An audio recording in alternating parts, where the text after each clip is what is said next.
car never did. Slash West pretty petite. Who is she like, bae? It's me. French kiss make him say we. Got 'em all like we.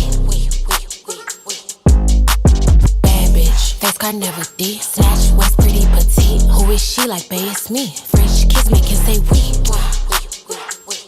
Got 'em all like we. Bad bitch, she got double D's, plus like 1 or 2 degrees. Take me shopping overseas, who can do it just like me? Coke bottle the physique, fashion model but a G. Got a nigga spending green, he ain't sipping on no lean. Like, who gon' tell me no? Keep me icy, make it snow. If he ain't tricking, gotta go. If that's your man and he my hoe, you know I get what I want. Play the back, I'm in the front. I ain't mean, baby, I'm blunt, but it's sweet just like a blunt. Bitches think they sippin' tea, about who I'm with, but they ain't peep. Yeah, I make 'em all say we. He like, babe, let's make it we. I need a ring, I need a key, I need a diamond, make it bling. Told him get down on one knee, he know he gotta pay that fee. Bitch, face car never did. Slash West pretty petite. Who is she like, babe? It's me. French kiss make him say we. Got 'em all like we. Bad bitch, face car never did. Slash West pretty petite. Who is she like, babe? It's me. French kiss make him say we. Got 'em all like we.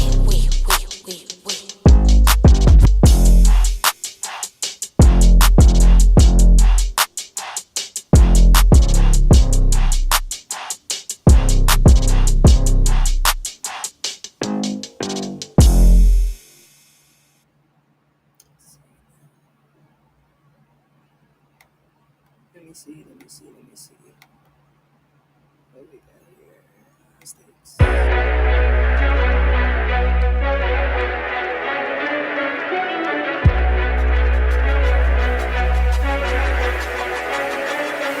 Can you put it on the line when the stakes high? Will you let up on the grind when the stakes high? Do you still put in the time when the stakes high? When the stakes high? When the stakes high? Or do you break, huh? Nah, never that. At it every moment I live it so I can tell them that. Now I'm at the business's acres where I can settle at. I don't use my credit for them but the up the equal facts. I do never tell them facts, I do never give them game. You gon' need a hazard hat. Dropping bombs, curry range. Money when the surge change. Double on my current name. Minute when I said it, no condition on it. Perfect change, that's for the collectors. My work could connect us up your stair work is some levels. Me and my some rebels, we don't take nothing they sell us. Deep down in the cellar, underground till they respect us, and they gotta respect us. Respect it.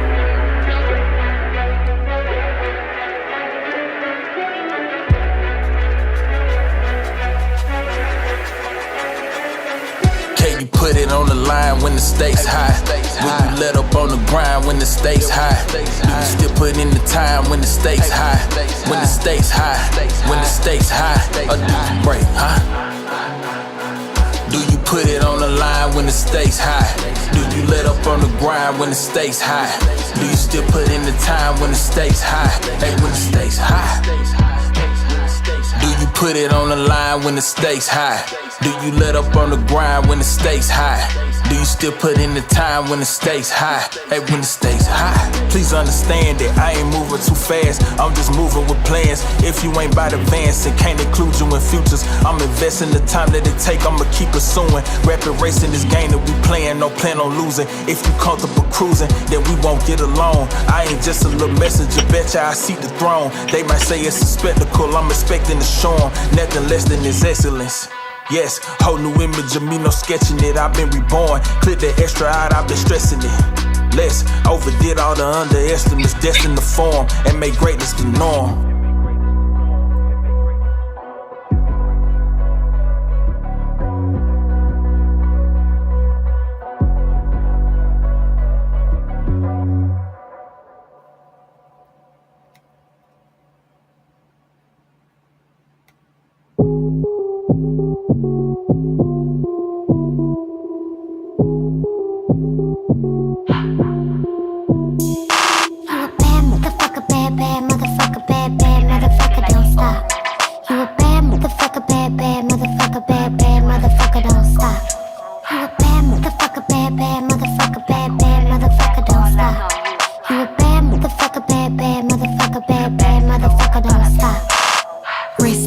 Tell a nigga bling bling, bad bitch, so mean, cute face, slim ting. Cold fit, hot All right, I don't know why that song wouldn't stop, but anyways, hey, how y'all doing? This is the beginning. As always, don't come at me because this is secondhand.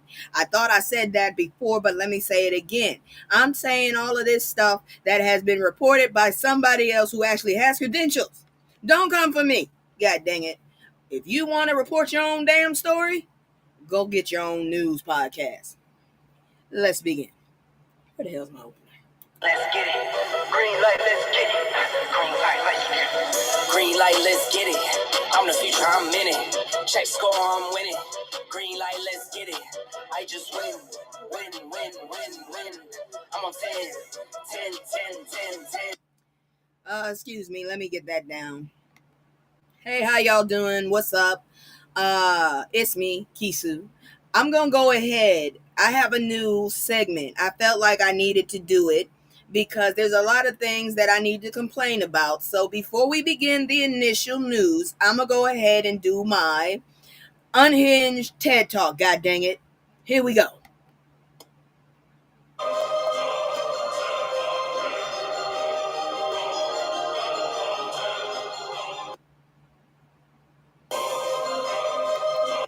All right. So today's TED Talk is stop trying to fucking take advantage of people and tell them what the hell to do. Girl, ain't no duty is whenever you got time. I'm petty. I ain't got a problem with kicking people out. I promise you, I'll probably boot them out faster than you do. But yes, this is my unhinged TED Talk because I am sick and damn tired of folks trying to tell me shit and taking me for granted. Yeah, sometimes I am loopy. And yeah, usually I am the one that everybody else decides they want to protect. I don't ask them to. I'm not even trying to be cutesy. I'm usually the smaller one. I'm usually the oldest, but nobody want to fucking believe me. Hey, Terry. Now, let me explain something to y'all because apparently people have forgotten who the hell I am. All right? I am a 44-year-old grown-ass woman. Okay? I have been to several other countries in my life. I have budgeted myself and I have been homeless and I have not, I've been homeless more than once. Okay. I don't have no saviors. I got my mama and she got me on one too. So this is the unhinged TED Talk. Okay. This here is my newscast. Do not come up here trying to report the news or make me report the news any kind of way. I got my sources. If you got a problem with what I reported, go report your own damn news. That's all I got to say about that. Second, do not think just because I have a question that I have already made the choice to do it. If I ask you how you feel about Egypt, that does not mean I am ready to go to Egypt. It means that I'm curious. Because once I know that you're interested in it, then I might actually do some research. I research everything I do. My steps are not reckless, promise you. I'm too damn paranoid for that. And I'm finally getting into myself where I don't have a problem telling people off. I used to have a problem with that. I'm at the age right now where even if you, my goddamn family, you can go fuck yourself. Really, you can if you want to fuck with me. Really.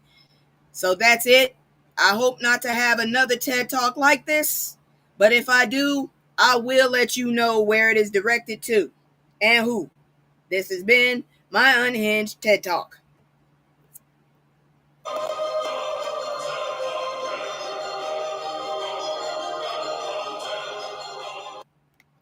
All right, y'all. So here comes the first news. I'm so sad about this shit because I honestly hate it when we lose more of our damn past because honestly, this new generation, whoo, I don't know what to tell y'all. Y'all got your priorities wrong. So Assata Shakur and other black celebs we lost in 2025. I've been holding back on this one because they've been having this story up here for like months. Not just about her, but months about other people. Okay? Oh, thank you. So let's talk about this. We are honoring the contributions of celebrities and notable figures who have passed away across various fields such as music, acting, sports, activism, and business. It serves as a tribute to those who paved the way and left a lasting legacy, emphasizing the importance of remembering them. So let's look at it. Number 1 on the list, activist Assata Shakur, a Black Panther Party member and revolutionary. She died in Cuba on September 26th at 78 years old. Shakur moved to Cuba in 1984 after escaping a New Jersey prison where she was serving a life sentence for a police officer's unalivement. Fidel Castro granted her political asylum. She became a symbol of strained relations between the U.S. and Cuba, and for her supporters, an icon, Black American freedom fighters, and an example of the consequence of imbalance and biased criminal justice system.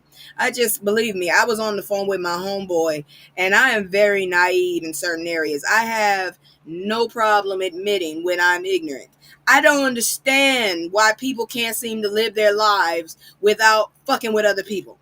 We got this stupid ass whites only town in Arkansas that is failing miserably. But yet, you motherfuckers will put a lake on top of us when we do something good. You will destroy our black only towns. You motherfuckers piss me off so bad, and I had to ask my homeboy why these motherfuckers can't just live their life. I don't give a hell who you are, what you look like, who you fucking. If I ain't got to deal with it, it doesn't affect me. If you want to go fuck a goat, I ain't got to watch you. Now, if you in my house, we got issues. I'll go to my own damn house. So I still don't understand why people can't leave motherfuckers alone. I'll never understand it, but my homeboy said basically it's evilness. And maybe it's the whole concept that I believe, there's a God and I believe there is a devil, because you cannot believe in one without the other, sadly. But I just don't understand human nature. It's like, if I'm not fucking with you, why are you over here? Oh, shit. Nobody can hear me. I'm sitting up here having a whole fit about this shit. Nobody can fucking hear me. Let me go back to what I just said. Okay? I don't understand how, if you fucking with somebody, did y'all hear me, or was this off? I don't want to go through this again. I just went through a whole tirade. Shit. Let me do it again then. The first one on I heard you the whole... Oh, thank God. Oh, thank God. I did not want to have to say that shit again. Oh, good. Like I said, I don't understand why people fuck with other people when they ain't doing shit to you. These motherfuckers put a whole lake on top of a black town that was fucking doing the best. But now here we got this fucking all-white town in Arkansas, one of the stupidest states I've ever seen, doing really shitty. Ain't nobody putting shit on top of them yet. Where's the fairness? Motherfuckers, if we do one more black-only city, or one black-built city, because we can't say only, because y'all asses don't know how to stay out of our business. If you burn that bitch down, so help me God, I will burn every one of your family's houses down. So you better not be in there when I come. That's all I'm going to say, because I'm sick of this shit. Y'all put a whole lake on top of us. Tried to force her back to the U.S. to have her stand trial. Oh, my goodness, no, he didn't. I'd have been like, bitch, make me. You are orange. There's not even a race for you, jackass, with your stupid ass lines. I'd be sitting up there looking like orange, white. It is so quick. There's no transition. That motherfucker does not know how to do his makeup. God forgive me. I gotta stop talking about him because I'm gonna say something I don't want to say. So how about this? I'm gonna just say, hello, motherfucker. How about that? That's all I'm gonna say. Moving on. Musicians and producers. Sidney Omen Brown, a Grammy Award-winning producer who worked with artists like Beyonce, Drake, and Lil Wayne. He passed away on September 13th at age 49. He was young.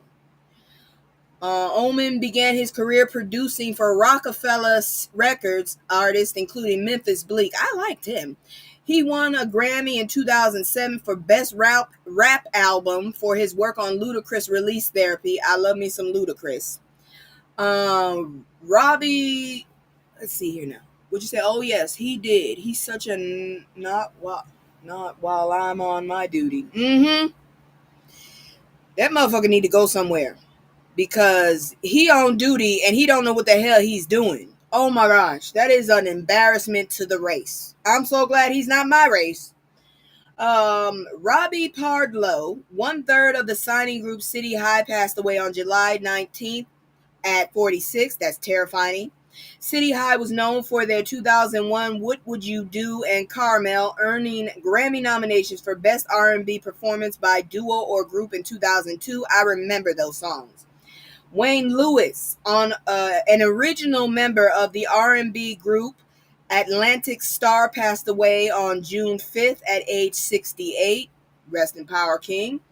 Lewis founded Atlantic Star in 1976, known for 1980s hits like Secret Lovers and Send For Me. Motherfucker, that damn Secret Lover song, it's in my damn generation too. I'm so sick of that song. I wasn't even born when it came out, and it's all over my damn generation. Funk and soul legend Sly Stone, he died. Founding member of Sly and the Family Stone, passed away on June 9th at age 82 after battling COPD and other health issues. See, this is why I'm in Massachusetts now, because I'm trying to save my mother from that shit. Stone was known for classic hits from the 1960s and 1970s, including Everyday People and Thank You. I don't know what that says in Be Myself Again. I don't know what that is. Roy Ayers, the legendary composer, vibraphonist, record producer, jazz funk artist, died on March 4th at 84 after a long illness. Often called the godfather of neo-soul, Ayers released dozens of albums over 60 years and is known for his 1976 hit, Everybody Loves the Sunshine. Oh yeah, I remember that song too. A lot of people have sampled that song. I'm going to listen to it later. R&B songstress Angie Stone died on March 1st following an auto accident at 63. Rest in power, Queen. I loved her songs. Stone started her career in the 1970s as a member of the female rap group The Sequence, which I have never heard their songs, and received several Grammy nominations for her solo work. I have heard all of her solo work. Grammy-winning singer Roberta Flack, that's my mama's, pioneering force in R&B, passed away on February 24th at 88, surrounded by family. That's how you go. Flack is known for her hit songs, Killing Me Softly with his song. I used to practice singing like that in Kensington Park with my homegirl. Feel Like Making Love, and her Grammy-winning cover of The First Time Ever I Saw Face. I Saw Face. I ain't never heard that one. Tommy Hunt, a member of the legendary group The Flamingos, died at 91. I've never heard of these people. This is way before me. Irving Domingo Lorenzo Jr., better known as Irv Gotti, passed away. Damn, Irv Gotti died? I did not know he was a junior. I did not know his whole name. It passed away on February 5th at 54, surrounded by family and friends. Rest in power. I did not know Irv Gotti died.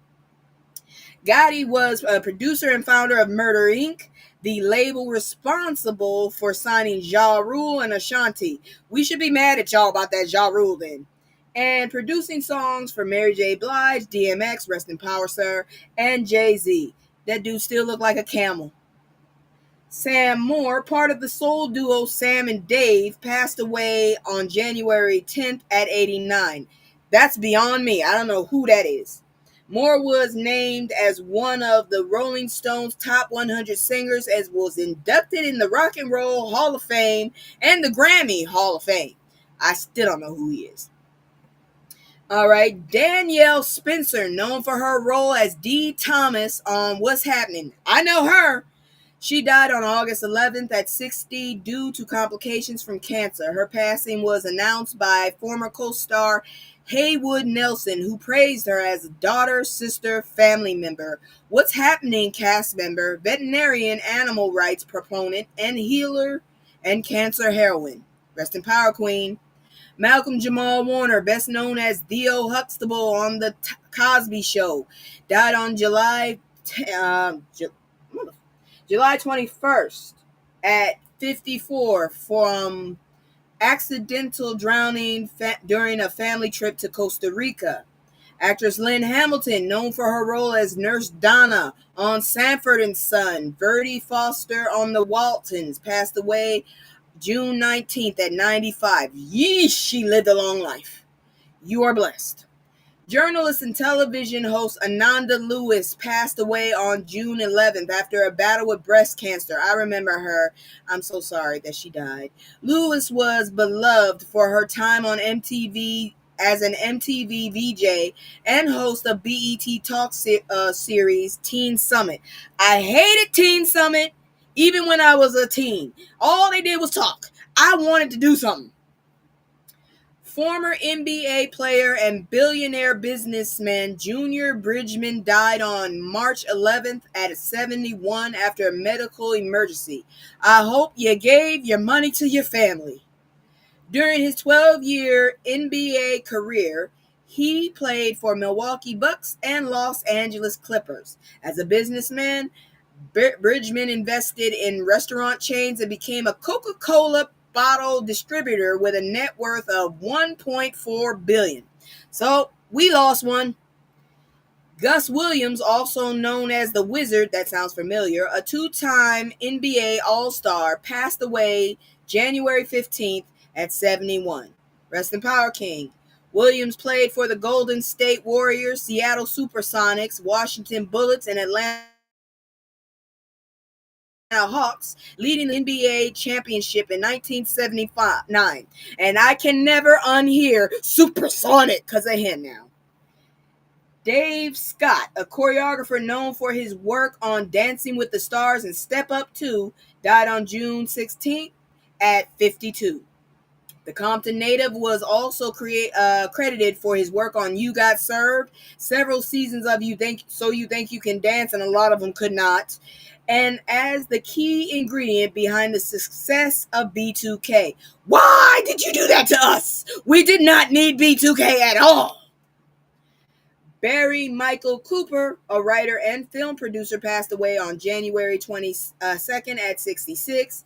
He was best known for his film New Jack City, Sugar Hill, Above the Rim, and the TV series She's Gotta Have It. I did not know there was a TV series, but I know all those other movies, but the TV series, we gotta get back to. I'm gotta see that, because that sounds horrible, actually. She sounds like a hoe. Anyways, Cooper was also an investigative journalist who reported on the crack cocaine epidemic in the 1980s. How did you go from that to She's Gotta Have It? I'm so confused. Violetta Wallace, mother to late rapper Biggie Smalls, passed away on February 21st at 72 from natural causes while receiving hospice care. Her family released a statement honoring her as the matriarch who dedicated herself to uplifting her son and preserving his legacy. I'm so sorry for her. No one should go before their son or their daughter. World War II fighter pilot Harry Stewart Jr. died on February 2nd at the age of 100. You are blessed, sir. Go in honor. Stewart earned honors for combat heroism and was one of the last surviving Tuskegee Airmen, earning the Distinguished Flying Cross for taking down 3 German aircrafts. But nobody could stop Drumpf's family. Damn it. Hey, did y'all hear about that too, by the way? Drumpf's family is so damn fucked up. The damn granddaughter is grifting. She trying to sell a fucking sweater for $135. In this economy, bitch, you better be selling that to everybody in your stratosphere. Because the rest of us, we just trying to live. Fuck a sweater. Shit, I'll crochet a sweater before I fucking give you $135 damn dollars. If I could figure out a way to take money from the Drumpf family, I would. You motherfuckers get on my damn nerves. Well, since they took my damn sound box, I don't know what else to tell y'all, but we about to get into the bullshit, the real bullshit. I just wanted to honor these great people. We about to get into the real bullshit, but before we do, I'm going to go ahead and do my commercial. I love y'all, and if you got any recommendations, anything, suggestions, please hit me in the comments, and I'll actually talk to you about it. I might actually incorporate it. I'll be right back. Exactly. Exactly. It's just me and the fam. It's just me and the fam. It's just me and the fam. It's just me and the. It's just me and the fam. Yeah, yeah. It's just me and the fam. See my little Tay, that's my hype girl, that's my mascot. No one's go for hours and some hours till we pass out. Stay inside the house, turned up with the racks out. Stay inside the house, turned. All right, here we go again. Manhattan Pew Pew Shane Tamura, he's part Japanese, confirmed to have CTE in autopsy. This girl over here dancing. Well, go on dance, because believe me, this news ain't going to want to make nobody dance. We're not going to stay on this too long, but let's talk about what this dude, what happened with him. Shane Tamura, the gunman responsible for the Pew Pew at New York City office building, was found to have had chronic traumatic encephalopathy. Okay? Hey, I did better than Trump. I sounded it out. Following CTE, I don't know why they just don't give me the damn acronym first. Following his death from a self-inflicted pew-pew, Tamura, who had a history of mental illness and played only high school football, unalived 4 people before taking his own. A note blaming the NFL for his condition was left behind. Wonder why they checked him for CTE. Because he's not all black. They gotta have an excuse. CTE is a brain disease linked to repeated concussions, and research has shown a significant prevalence of CTE among former NFL players, leading to controversy surrounding the NFL's acknowledgement of the risks associated with head trauma. The league had faced legal challenges regarding its handling of player health concerns, including a substantial settlement for retired players that has been criticized for loopholes that deny many their due compensation. Oh, thank you so much. Yeah, pretty much. If you're just black and you have a force multiplier, you're just street trash. I'm not trying to take it to Disney, but yeah, that's basically how they view us. But if you got an inkling of something else, like that's why I said Tamura. That's why I looked at that name. This dude, they gonna find an excuse for him, okay? Because he doesn't have a fucked up background, and because of the fact that his skin color is lighter than ours averagely, yeah, they're gonna find an excuse because we are the only demons that they like. I guess. I don't know. Even though they're terrorizing everybody more than anything, in my opinion. All right, you dirty bastards. If y'all ever see this, black woman with special needs jailed over $49 Target theft. Really? Really? Y'all motherfucker. Okay, so Imara Aliyah Bryan, a 26-year-old black woman with special needs, was sentenced for a petty theft involving goods valued under $200 from a Target store in Orlando, Florida. Really? Really, Florida? That's what you're doing? Because y'all really don't care about nobody but yourselves. I mean, this woman needs help. Okay? She needs help. Where is her caretaker? She was arrested in May and spent approximately 50 days in jail before appearing in court to accept a no-contest plea. Where was her support? This plea allows defendants to avoid trial without admitting guilt while still facing punishment. As a part of her sentencing, Bryan was ordered to pay restitution of $339 to the police department, $500 for bond, and is banned from returning to the Target location. That's overkill. That's fucking overkill. The details of Bryan's case has sparked significant outrage on social media, with many users questioning the fairness of her treatment within the justice system. Critics highlighted the length of her incarceration for such a minor offense, with comments emphasizing the disproportionate response for her actions. Some users expressed disbelief that a woman with special needs could face such a severe consequence for stealing items valued at just $49. Not even $50. $49, you greedy motherfucker. Calling attention to the more serious crimes then go unaddressed. Man, I used to work in stores like this. I used to watch people. Let me tell you, some of y'all motherfuckers be taking out a lot of shit, and once they hit that door, you can't touch them. How dare you keep this woman in for fucking 50 days? Now you want more shit? The shit ain't even worth $50 in Target. In light of the backlash, Deanna Carroll initiated a GoFundMe campaign to support Brian, expressing her empathy and noting that Brian appeared well-spoken and kind-hearted in her court video. The campaign quickly gained traction, resonating with many who shared concerns about Brian's treatment and the broader implications of her case. Her story has prompted discussion within the community, particularly always on platforms like TikTok, where users are questioning how someone in her situation could be left incarcerated for an extended period over a minor charge. What I want to know is, where's her family? If she doesn't have family, where's her support? She needs support. This woman shouldn't have been in jail for all of that. $49? Fuck you. I'm damn near homeless almost, and I got $49. I could have helped her. I would have helped her. Y'all motherfuckers is a whole state and you doing that shit to her. It made me want to cry. I'm not joking either. Anyways, give me a second here. I gotta take my meds. We gonna move on. Because this shit pisses me off. I hate this fucking country. If I could move, I would. If I had the money and the resources, I'd get me and my whole family out this fucker. Alright, y'all. We about to get dark. Here we go. Shit. Missing teen found dead 2 years after disappearance. Police suspect unaliving. You think? Human remains discovered on September 4th have been identified as 18-year-old Ataja Banks from Anchorage, who had been missing for nearly 2 years.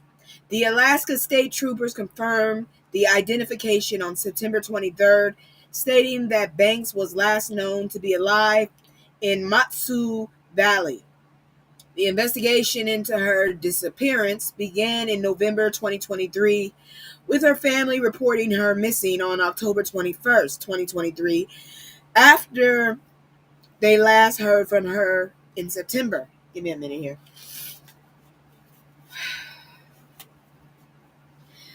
Authorities have shifted I told you I only do this twice a week. I can't do this every day. This would destroy me. Authorities have shifted the investigation to unaliving inquiry based on information gathered during the investigation. The Alaska Bureau of Investigation is looking into circumstances surrounding Banks' unaliving, and investigators now believe she was murdered. The next of kin have been notified. The identification of her remains and an autopsy has been completed by the state medical examiner office. However, specific details regarding the cause of death and potential suspects have been disclosed. The case of Ataja Banks has resonated deeply within the Anchorage community, highlighting concerns regarding missing persons and violence against young individuals. The investigation continues as authorities seek to uncover more information, and the public is encouraged to provide any tips that aid in resolving the case. In the meantime, I'll keep you on developments. Excuse me. I am in my feelings because honestly, I'm sick of this bullshit we go through just being black when we're the fucking originals. Even the damn ChatGPT said so. But we're treated this way. It's fucked up. More fucked up shit. ICE detains Iowa Public School Superintendent Ian Roberts. Oh yeah, that sounds like an immigrant name. Ian Roberts, the superintendent of Des Moines Public School, was detained by immigration authorities and held in Pottawatomie County jail. The Department of Homeland Security reported that Roberts was arrested based on final order of removal due to his lack of work authorization. Raised in Brooklyn by immigrant parents from Guyana, Roberts has a long career in education spanning 20 years in various locations. I feel like if you done did a decade of service to this country, you should be allowed to stay in this fucking country. He has educated children. He has made sure that shit works right. And you at move. Wow. Did I say move? I said move. I don't know why. Roberts has previously faced legal issues, having been arrested in Pennsylvania. Hold on. Give me a second here. All right, here we go.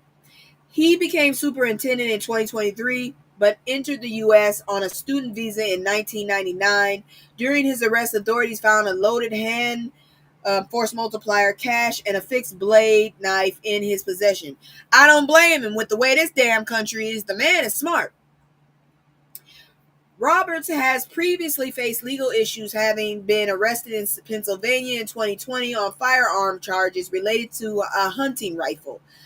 Nah, I don't know what to tell you now. I cannot support you if you just running around with a rifle. What did you do with it? Why did you have it? I need information for me to have you back on that one.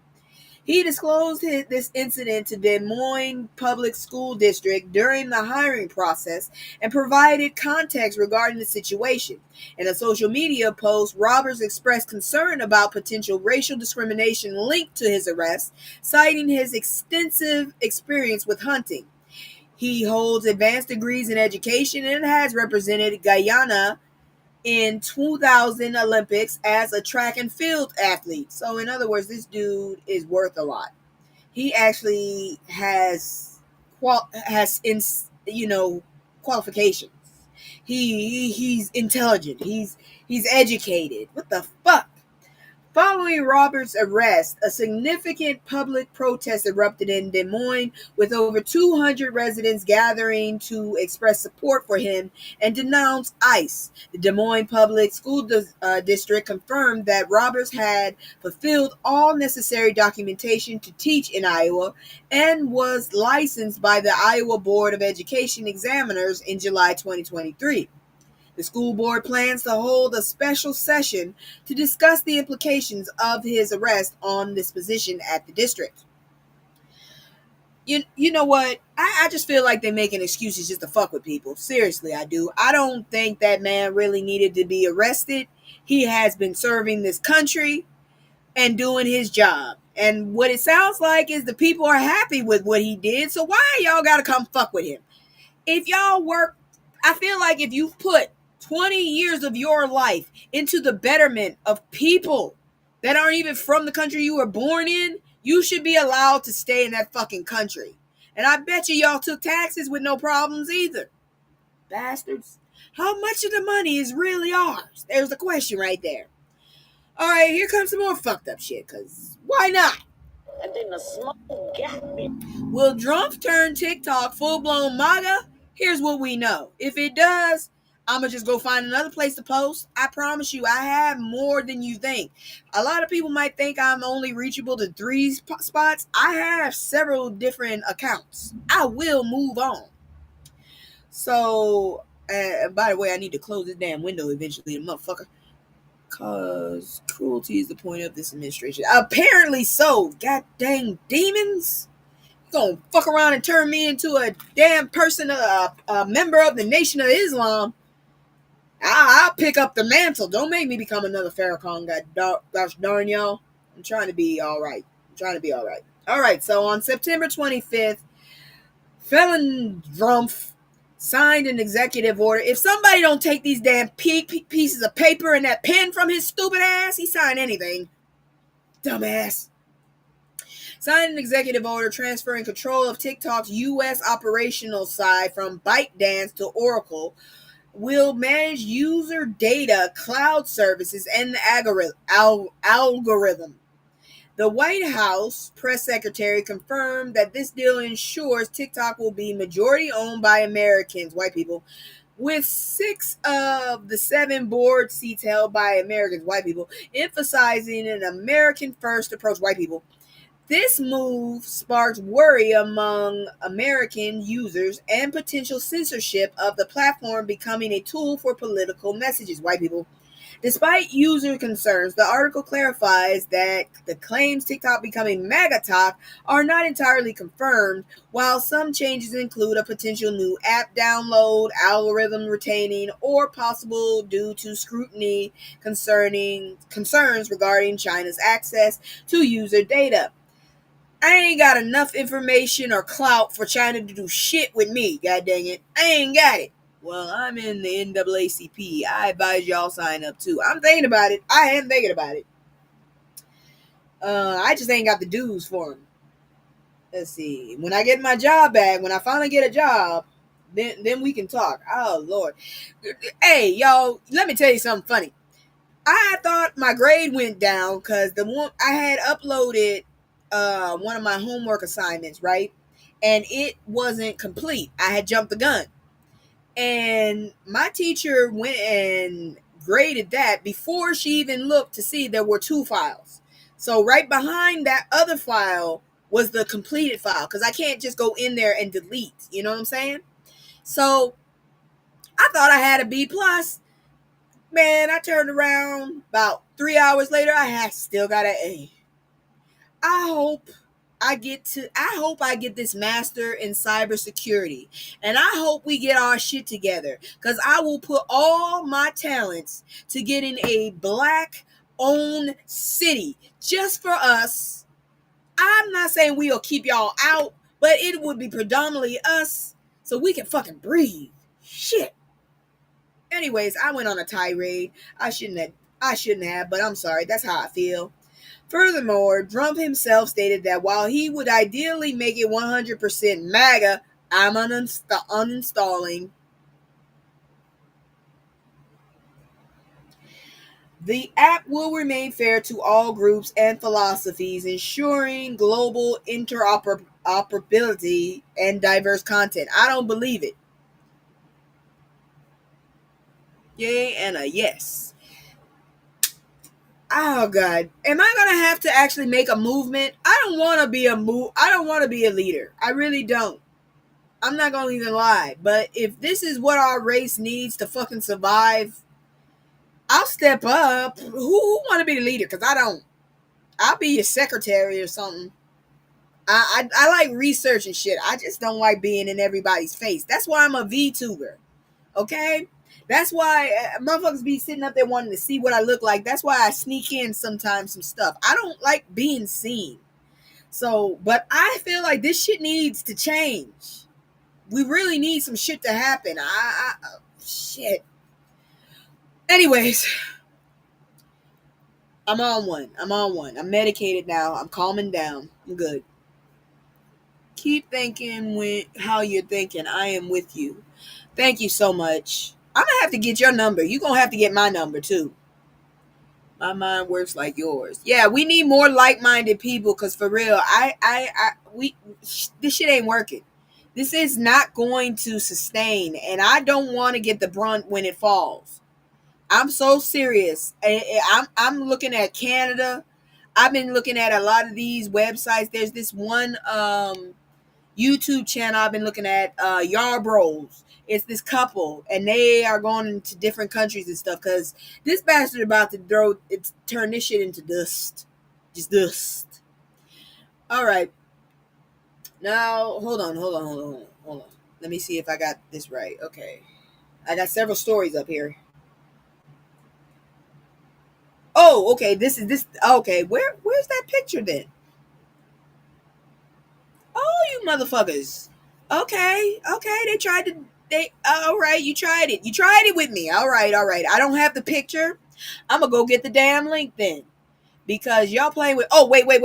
I forgot. I need another TED Talk. Give me a second. I need another TED Talk, because people don't be believing me. The revolution should not be televised. Hey, I'm on the internet. I'm not televised. But damn it, if I got to crank the damn revolution, the damn crank, I'll crank it.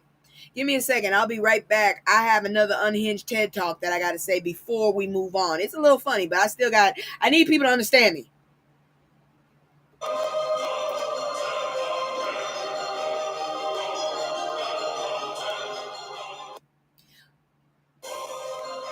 Okay, let me show you something. This is all completely off the topic. It's unhinged. Look at this man's head. Look at this woman's head. These are supposed to be the size, normal size, right? Look at the children's head.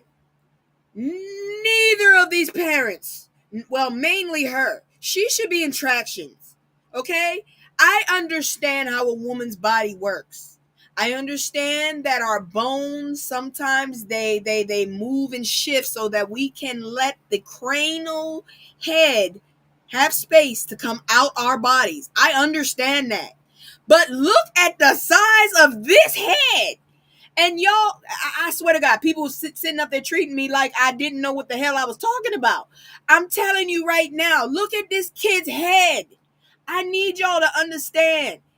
Look at the size of the baby's head to the mother's head. Ain't no way that came out her body. And people would not listen to me when I kept trying to tell them that shit. I told you, unhinged. Look, she should be dead. She gave birth to 3 of these motherfuckers. They are younger. Ain't no way their head should be this big. Coco Melon, I got issues with y'all. I got questions. He got a fat head, but these children's heads would destroy this woman. That's why she's a mannequin. Honestly. Yes, that's what I keep trying to tell people, and they keep telling me, no, all babies' heads are big. Not that damn big. This is ridiculous. Them children have killed that woman. I'm just letting y'all know. Thank you. This has been another TED Talk. Another unhinged TED Talk.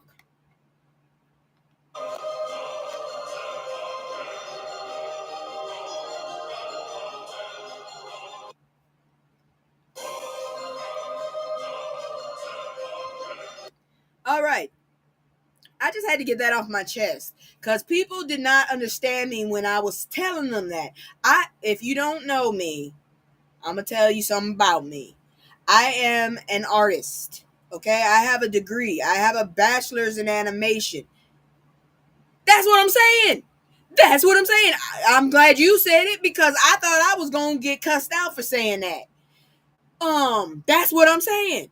And everybody kept telling me, no, your body is supposed to naturally be ready for, yeah, I know it's going to move for a human head, but them babies' heads were huge. Okay? I need people to understand them baby heads are god dang, that woman should be in the hospital.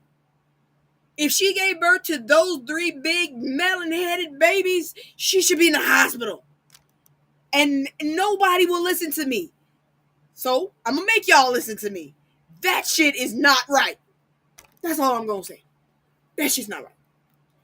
And since we talking about shit that's not right, guess what time it is? I know y'all love it. I know y'all love it. And it's that time again. It's time to look at these dumbasses playing stupid games and winning them damn stupid ass prizes. Oh, and I'm so excited. I'm excited for this jackass right here, y'all. Give me a second. Let me switch out.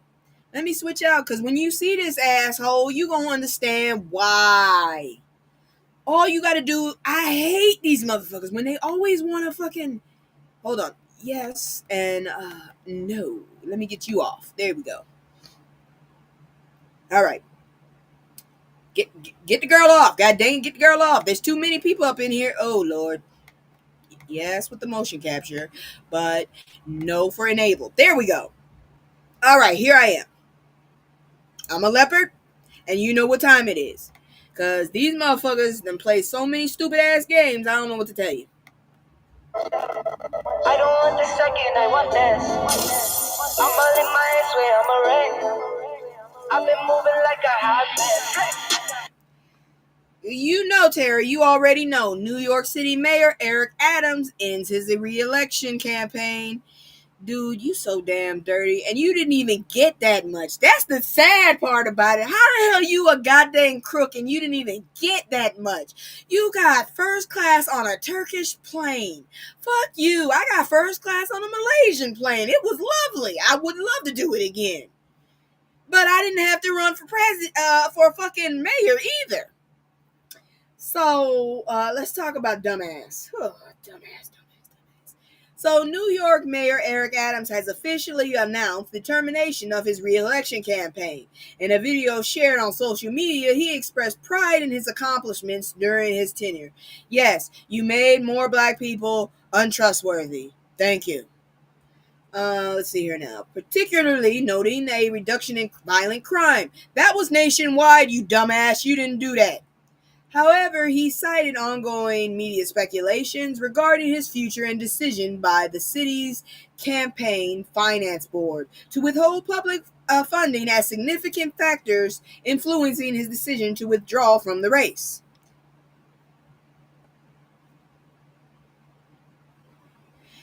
Either way it goes, I need this motherfucker out of here. This bastard here. Drumpf is trying his hardest to play 5D chess when he has a third grader's ability to read. Did y'all hear what he said? Only good become. Only good become. What the fuck? There were several structures there that were wrong.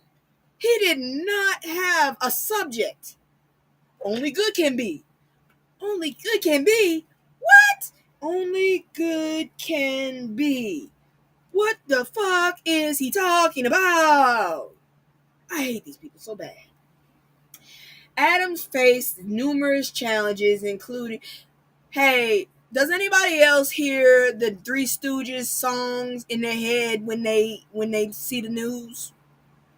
Anybody else? It's terrifying. Adams campaigned numerous challenges, including a dismissed federal bribery case and discontent from liberal factions over his ties to former and current felon Donald Drumpf. Although he initially insisted on continuing his campaign, public speculation about his viability as a candidate had been growing for about a year. He chose to bypass Democratic primary and run as an independent because we don't want to fuck with you, complicating his position in the upcoming election. Adams' withdrawal may benefit former Governor Andrew Cuomo, pervert, as Cuomo positions himself as a centrist candidate capable of defeating the Democratic nominee, Assemblymember Zoran Mondani. If the man can do the job, let him do the fucking job. I don't fucking care. He's in New York. I don't live in New York. Why the hell are we all focusing on New York? It's not even the capital of the fucking country. I don't get this shit. Anyways, Mamdani, at just 33, ooh, he's young. We might have him for a while, aims to be the city's youngest and most progressive mayor, having won the Democratic primary by focusing on reducing the cost of living in New York City. Is it me, or I'm wondering, did I dream this up, or was there a dog as a mayor once? I know it's out of the. I need to bury that damn phone. I know it's out of left field. I'm just wondering. I could have sworn that somewhere in this world a dog was mayor at one point, or did I dream that? Somebody go look that up, please, because I'm starting to really realize human beings are not very smart. They say this is Drumpf's plan to back Cuomo against Madonna. Yeah. And that I find is racist. I feel this is a racist agenda. And then Mamdani, he need to just go on his own, because this bastard sitting up there talking about he African American. Sir, don't do that. Don't do that. Don't do that. Just do you. Don't do that. Okay, but his campaign, let's see here now. Meanwhile, Republican candidate Curtis Sliwa remains in the race, but his campaign faced challenges from within the Republican Party due to Drumpf's recent comments questioning Sliwa's electability. This motherfucker is trying to... I think you're right about the dog mayor. I'm serious. I am so serious. I need to look that up one day, because I swear, since we're just talking about mayors, yeah, I could have sworn there was a dog that was a mayor, and I'm trying to figure out wherever the hell that was. I'm not going. That's all I gotta say. All right, here we got some good news, because they keep fucking with us. I don't know why they always want to fuck with us. When they start to implode, they want to bring us with them. Black mayors defiantly doubled down against Drumpf and his white supremacy. Let me stop real quick and let y'all know something. That's his fucking name. The only reason they changed it when his fucking family immigrated to America was because they thought Trump sounded lucky. His real fucking family name is fucking German, and it's Drumpf. Okay? Drumpf. And I'm gonna call him Drumpf, because he ain't lucky. He's bad luck. Every time I see that man, I promise y'all, every time I see him talk, all I think is, he sucks dick. I don't know, I'm not a pervert, but every time I see that man talk, that's all I can think. A dick would fit right in that mouth. Anyways, let's get on to the news. During the 54th Black Congressional Caucus annual legislative I swear, they don't have an acronym for this conference. Okay, let me try that again. During the 54th Black Congressional Caucus annual legislative conference, prominent black mayors from major U.S. cities gathered to collectively oppose the Drumpf administration's perceived threats to civil rights and white supremacy. Chicago Mayor Brandon Johnson emphasized the need to dismantle white supremacy and build black wealth, highlighting the intentional targeting of black-led cities by the administration. This gathering included D.C. Mayor Muriel Bowsers. I don't really like her right now. Drumpf is allowing this horrible behavior from the right. Always. Okay, here we go. Baltimore Mayor Brandon Scott, okay. Oakland Mayor Barbara Lee, Atlanta Mayor Andre Dickens, Savannah Mayor Van Johnson, who discussed the unique challenges they face as black leaders in political landscapes fraught with hostility. You really want to know the truth? Black fucking leaders usually, not all the time, because Eric, usually we do our shit right, and that dumbass in Chicago, not Chicago, over near Champaign, that dumb bitch. But most who get the spot take actual seriousness and honor in it. At least I would hope. And actually lead their fucking people like a leader is supposed to. Did you know a leader is actually supposed to serve those he leads? Why do y'all seem to think that we are supposed to sit up there and serve the leader if the leader is supposed to serve us? You do realize that, right? It's even in the Bible. Oh.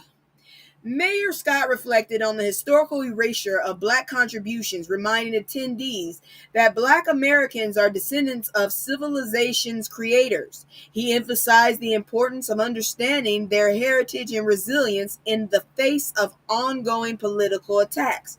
Both he and Mayor Johnson noted the necessity for black Americans to be prepared for unexpected actions from the Drumpf administration, particularly, I hate that word so much, regarding federal funding. Mayor Lee added that during these tumultuous times, black mayors must embody courage and assert their power to advocate for their communities effectively. And don't line your pockets like the two dumbasses from the Midwest and the fucking East Coast. You know who we talking about. Mayor Dickens and Scott highlighted initiatives to promote economic inclusion and create generational wealth in their respective cities. Atlanta's commitment to supporting minority and women-owned businesses reflects a broader commitment to economic equity, while Baltimore's strategies include affordable housing developments and programs designed to empower local residents. That's what you're supposed to do. Savannah Mayor Johnson pointed out that dual pressures of white fear and black expectations, emphasizing the unity among black mayors facing similar challenges. They collectively recognize the importance of standing together against systemic threats as their experiences bolster their resolve to serve their communities. And that's what we need. We need more black leaders like this. Okay? Dumbasses. Anyways, hey. Did y'all hear about the dumbass dentist in California? Did y'all hear about her? I'm about to talk about her. Did y'all hear about her first though? Did you? Let me know. Cause I'm about to talk about her. And I got my medication in full now. So I'm ready. Boom is ready. Let's go. MAGA dentist under fire after admitting she changes her care based on patients' politics. Bitch. Not my mouth. Not my mouth. This bitch actually turned down her anesthesia on patients that react to her MAGA hat. What kind of bullshit is that? You didn't take an oath to him? So a California dentist, Dr. Harleen Grewal, she's not white, y'all, has come under fire after a video of her revealing that she adjusts her level of care based on patients' political views went viral. This footage, which originated from her speech at the Republican Liberty Gala in 2021, features her joking about using a hat that makes your smile great again while working on patients. In the video, she admits to reducing the amount of laughing gas for patients who express discomfort, a comment that received laughter from the gala audience but sparked outrage on social media. Bitch. Yes, basically. Girl, that's not crazy. That's terrifying. That bitch is nuts. You're right, she's crazy, but that bitch is scary too. That is so scary. You're not going in my mouth? No. That politics ends where politics starts. My life is my life. You're not fucking me up. Let's see. Make it bitch. Anyways, let's see. Critics highlighted the ethical implications. That's my issue of her statement and began filing complaints with the dental board. In light of the growing criticism, Dr. Grewal issued a statement on her now deleted Instagram, asserting that all patients at Skyline Smile, remember, Skyline Smile, are treated with care and respect, regardless of their political beliefs. My ass. Following the resurfacing of the video, she has been investigated by the California Dental Board regarding her comments. While she acknowledged making those remarks during a comedic speech, she expressed disbelief that they could lead to a serious investigation, framing the situation as an attack by cancel culture. The board ultimately found no evidence to substantiate claims against her. Yes, you do, but they haven't found any evidence.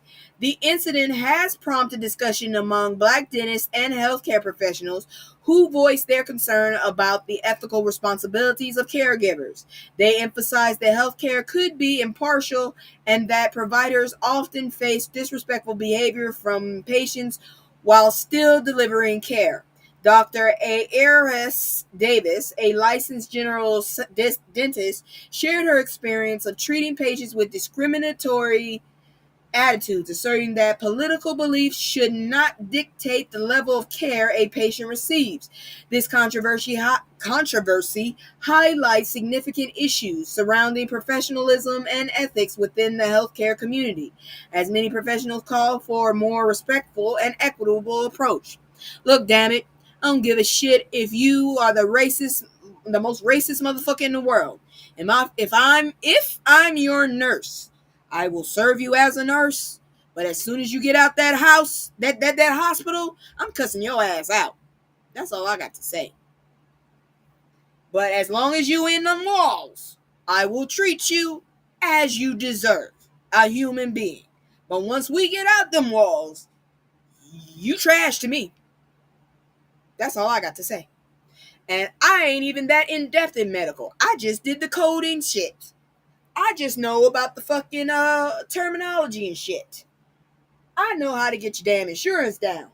But I still wouldn't do half the shit this motherfucker said, joked about. Joked! I don't think... You know what they say about jokes. Jokes are usually 50% true. Just letting you know. Think about that for a minute.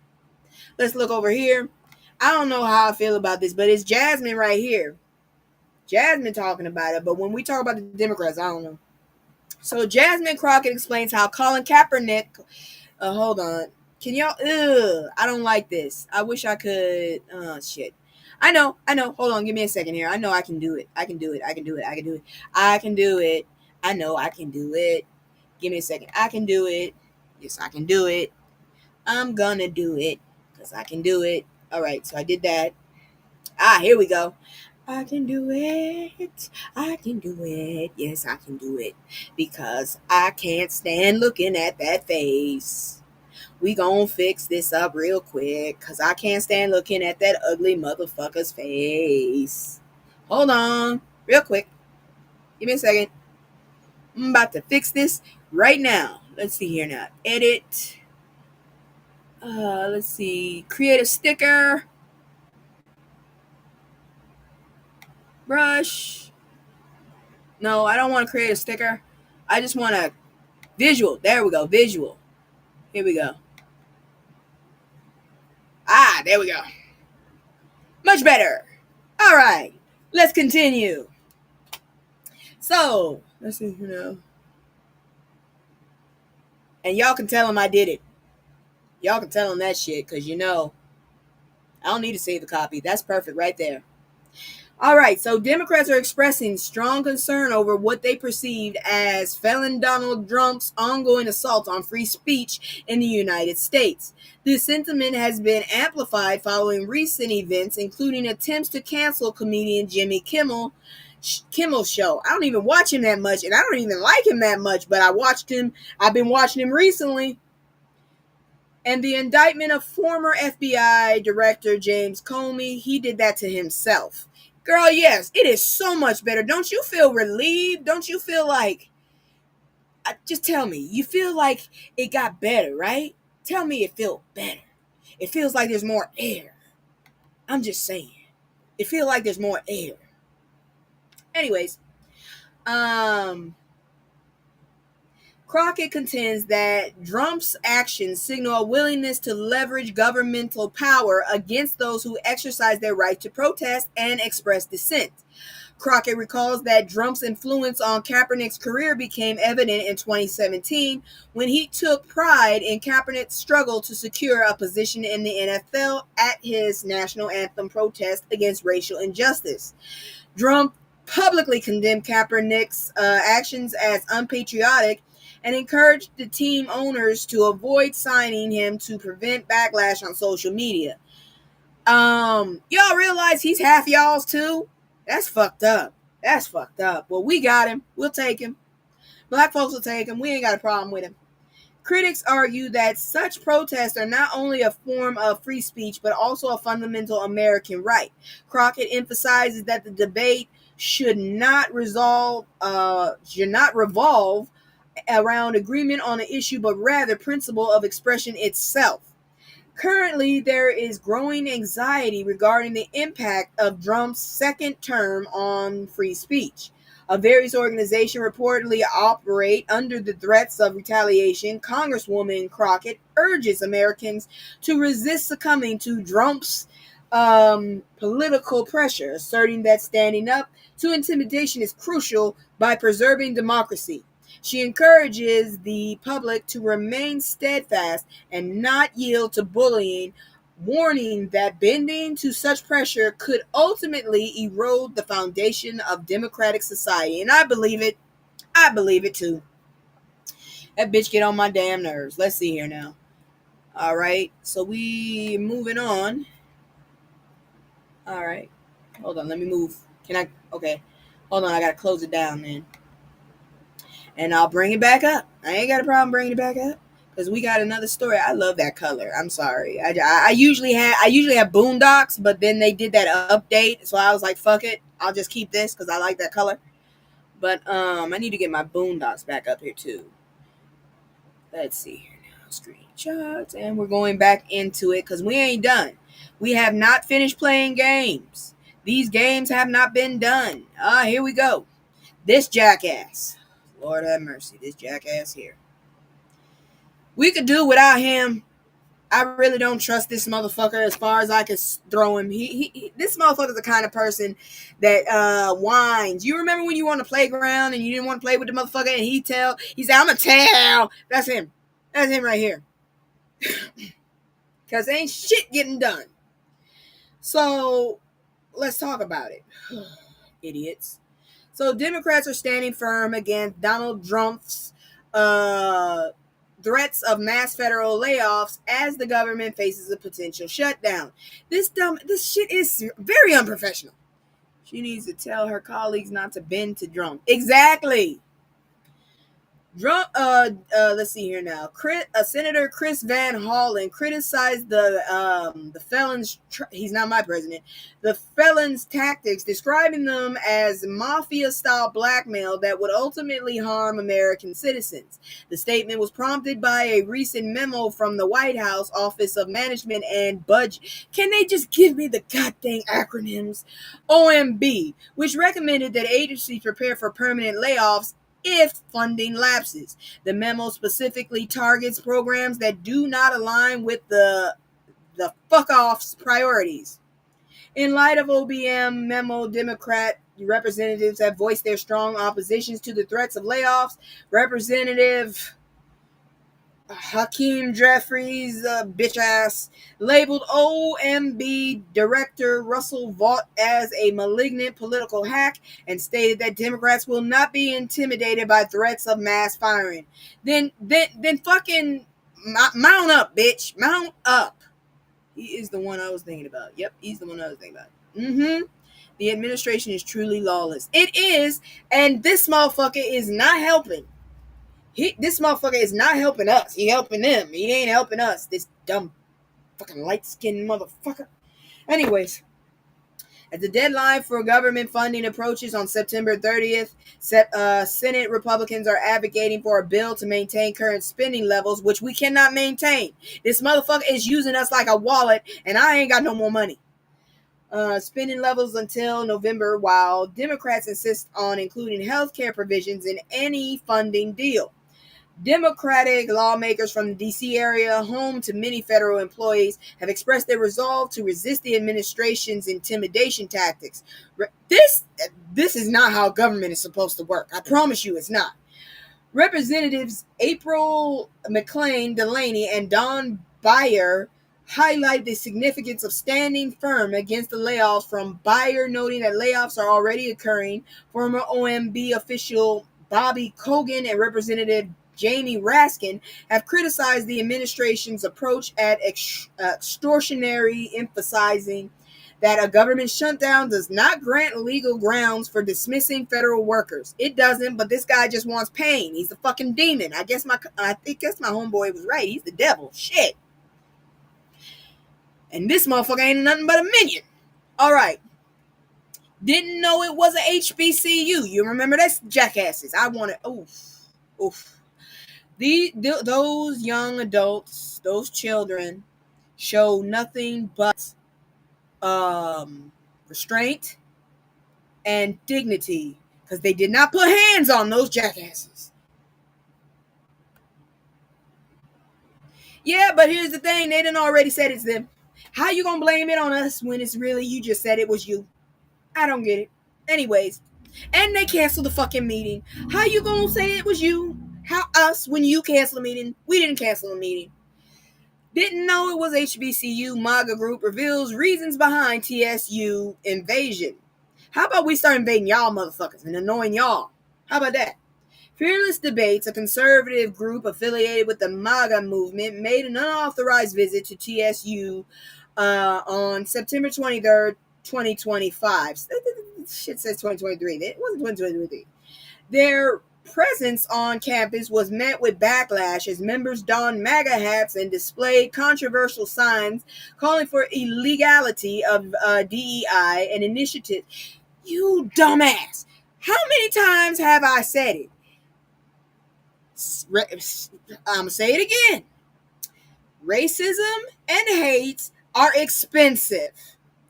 Diversity, inclusion, and exclusivity actually lower your cost. Your wallet will thank you if you have DEI in there because your mediocre fuckers are fucking up shit and causing more money. Anyways, let's see here now. Their presence on campus was met with backlash as members donned MAGA hats and blah, blah, blah, blah, blah.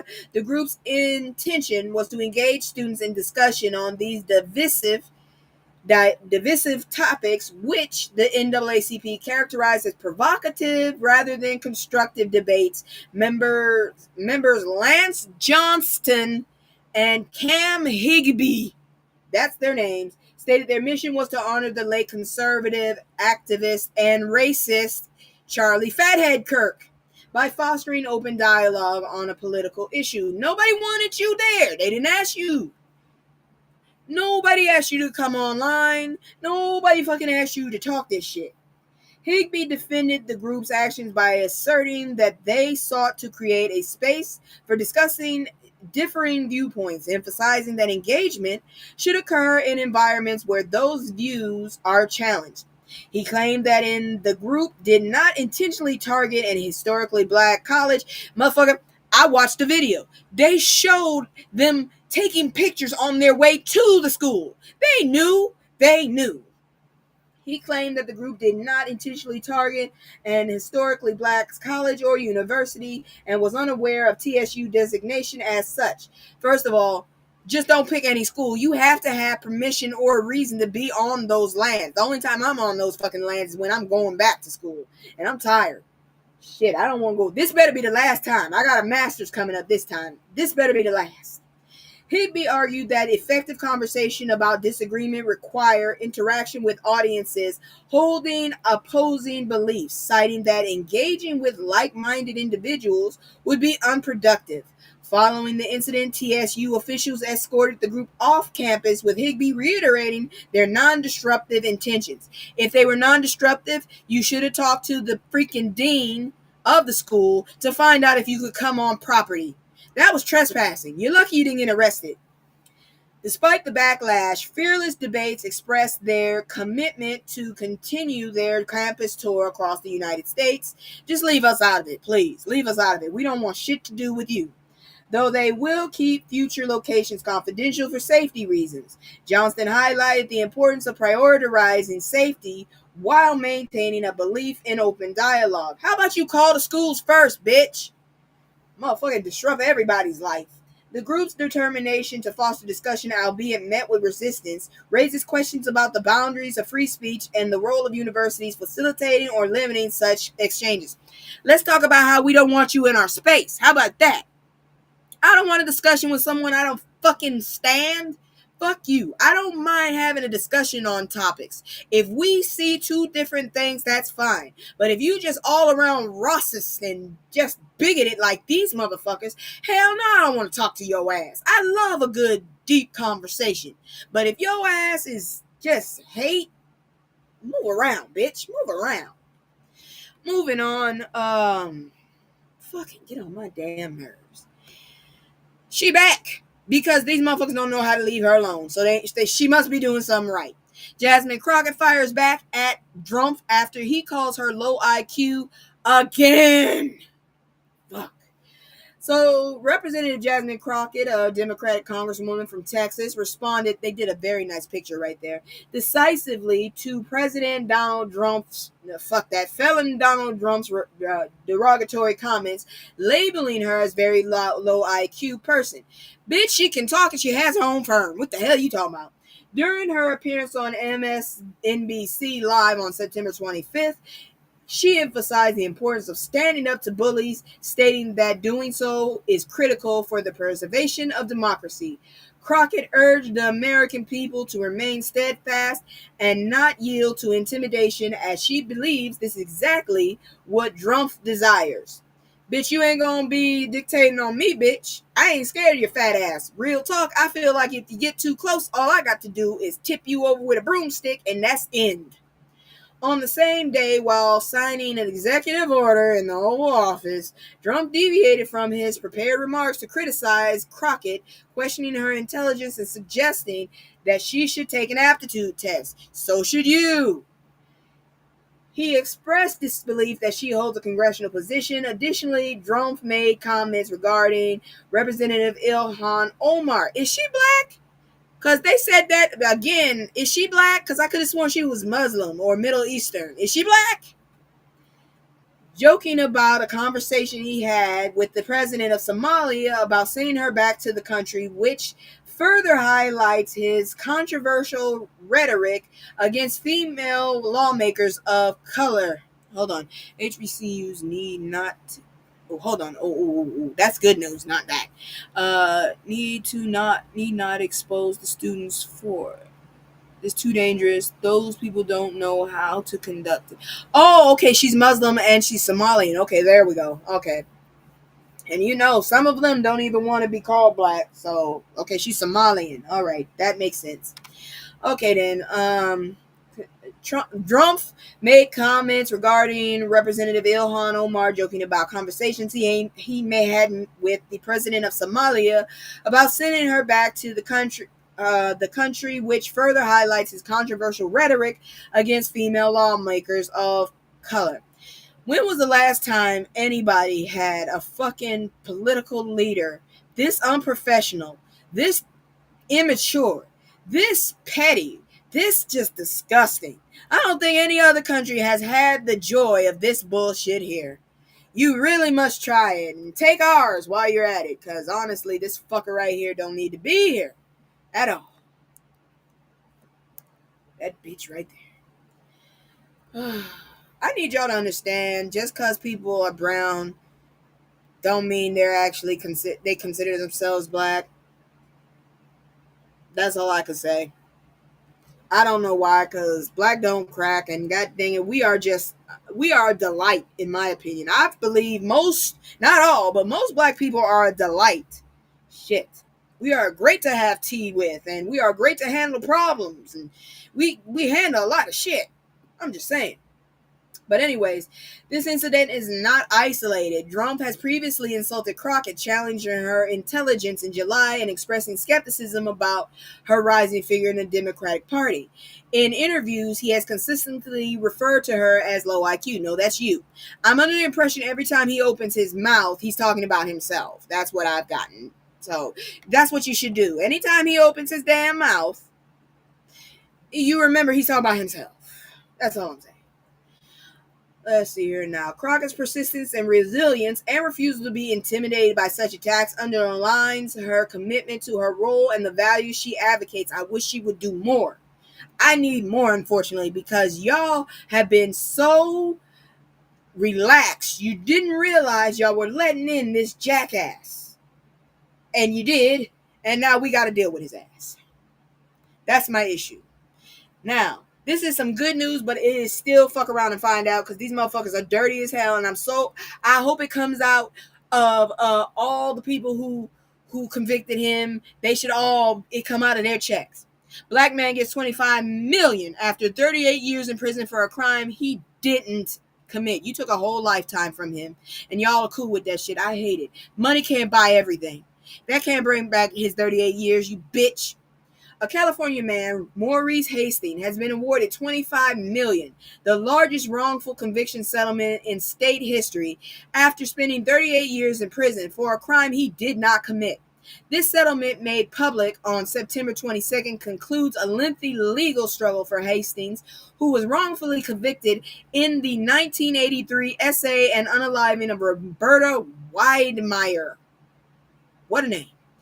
Hastings expressed that no amount of money could replace the years lost, exactly, but welcomed the settlement as a means to move forward with his life. In 1983, Weidmeyer was found unalived with evidence of a violent crime, leading to Hastings' conviction with a life sentence without parole. You know how many motherfuckers get years for unaliving black people? Not life sentences, just a few years. I'm so pissed. Despite biological evidence indicating his innocence, Hastings was denied DNA testing by the Los Angeles District Attorney's Office in 2000.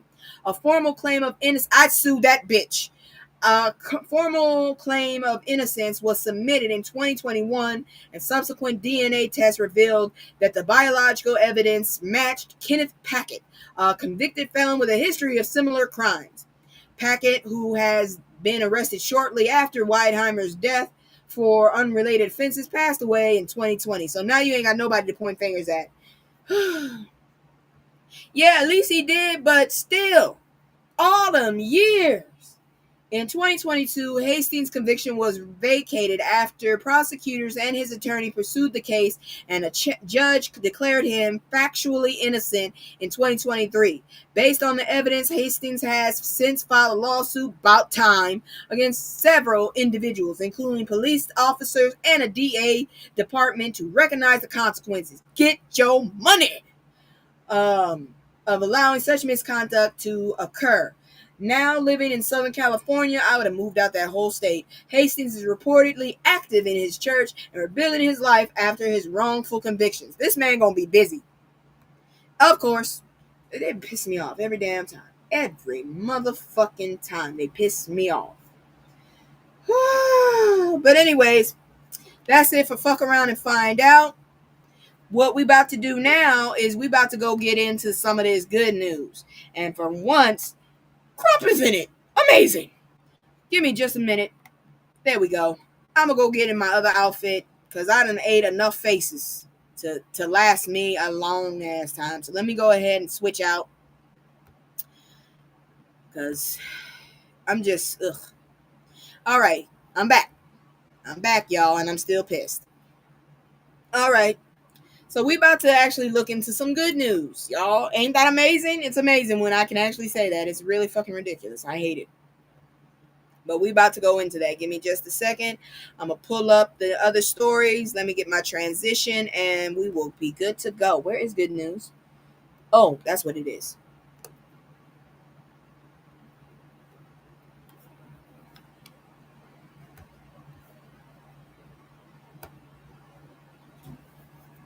Ben Crump pledges $50K to the black press, challenges others to follow his lead. I honestly feel like he could have gave a little more, but hell, at $50K ain't nothing to sneeze at either. The Black Press of America convened at the Conrad Hilton Hotel in Washington, D.C. for its annual National Leadership Award and reception, a gathering rich in historical significance and urgency.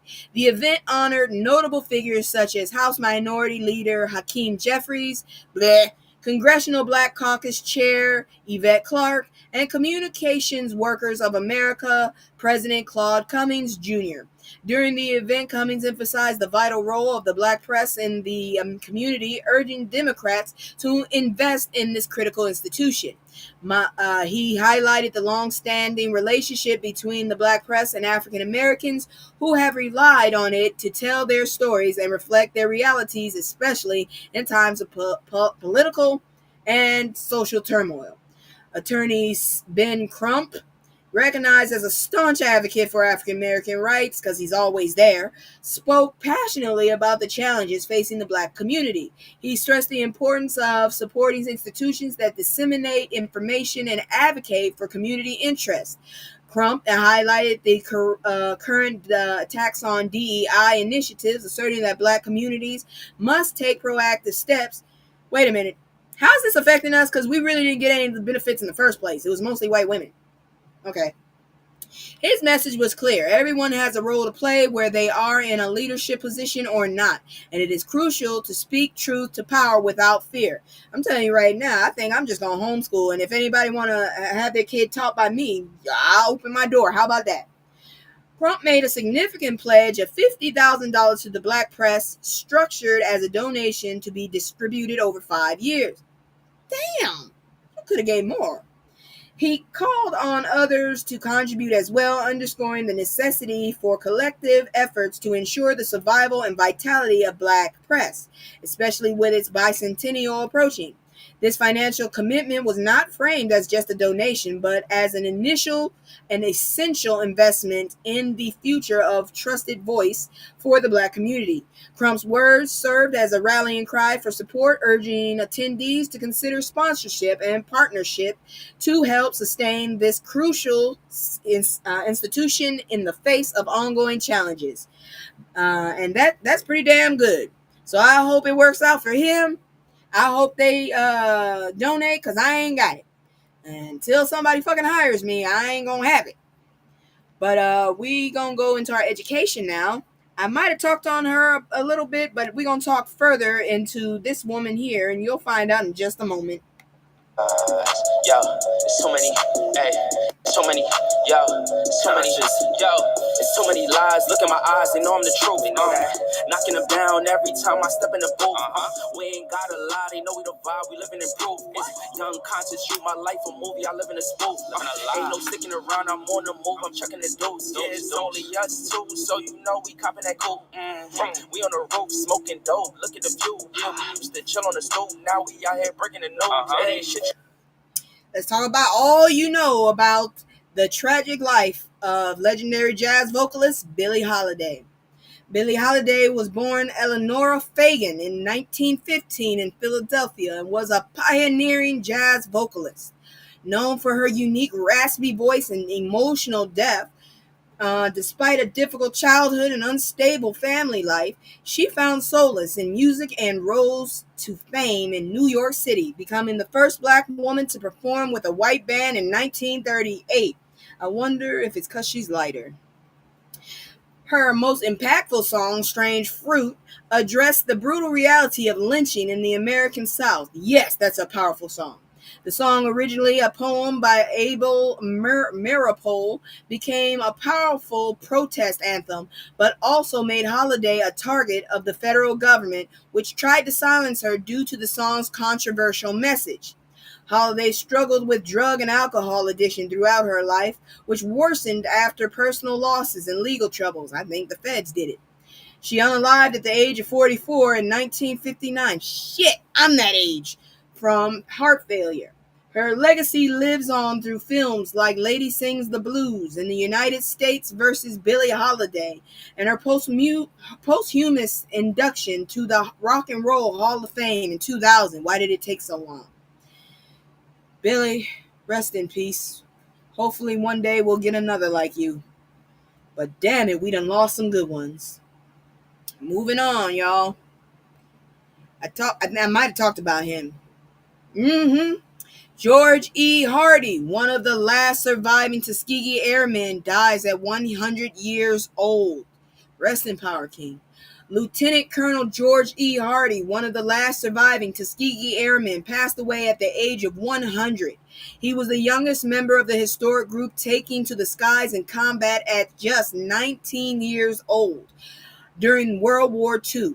Throughout his distinguished military career, Hardy completed a total of 21 missions in World War II and over 100 combat missions across the Vietnam and Korean Wars. His contributions as one of the first African American pilots in the U.S. Army are celebrated and honored by numerous organizations, including a tribute from the Tuskegee Airmen Incorporated National Office, which highlighted his courage and perseverance in the face of racial discrimination. Maybe we should name one of those forts after him. Born in Philadelphia in 1925 as the second of 7 children, Hardy faced challenges when trying to join the Navy at 17, as his father refused to sign the enlistment papers due to racial discrimination.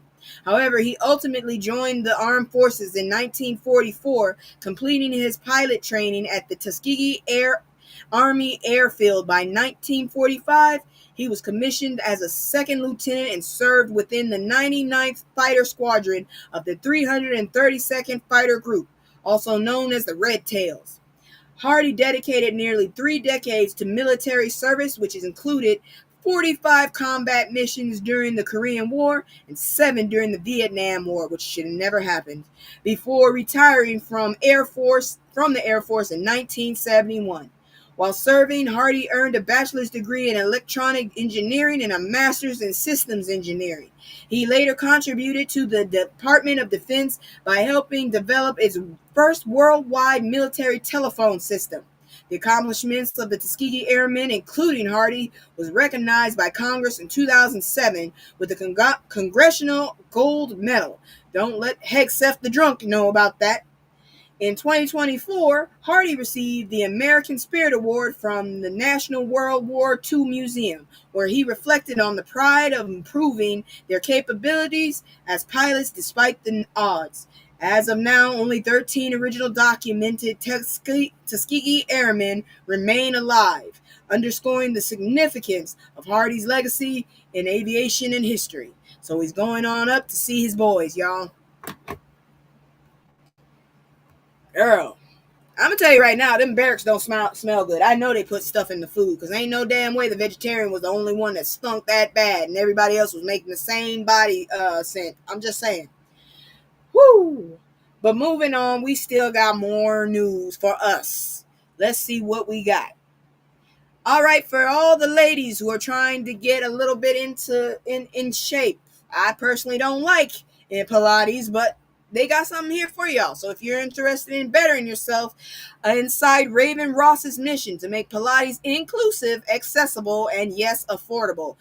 Pilates just means pain to me. It wasn't the price, it was the pain. I could find free shit, believe me. I'm very good at finding free shit. On a sunny Saturday in mid-September, Raven Ross transformed the rooftop pool deck of a downtown D.C. hotel into a vibrant celebration of fitness and community. The 32-year-old fitness entrepreneur led a diverse group of women through Pilates sessions set to lively mix of music. The atmosphere was filled with laughter and connection as participants engaged in movement, shared drinks, and exchanged social media handles. This lively event contrasted starkly with this recent online backlash Ross faced, stemming from a controversial TikTok video in which she discussed the perceived exclusivity of Pilates. In the viral TikTok video, Ross made comments comparing Pilates to luxury fashion brands, which many interpreted as undermining the accessibility of the workout method. I think it's just useless, really. Just fucking do some exercises. Despite its humble beginnings, Pilates has become associated with expensive studios, leading to criticism of Ross's remarks. Acknowledging the backlash, Ross took responsibility for her words and emphasized her commitment to inclusivity in Pilates, stating that her mission is Pilates for all bodies. Well, if you can make it so it don't hurt us big bodies, then great.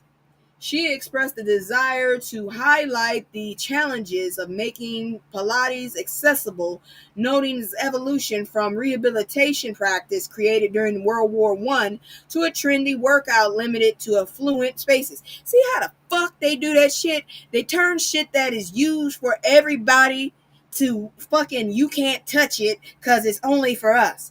Fuck you, damn it. Man, where's that fuck you song? Fuck you, fuck you, I don't really like you, fuck you, fuck you. I gotta find it.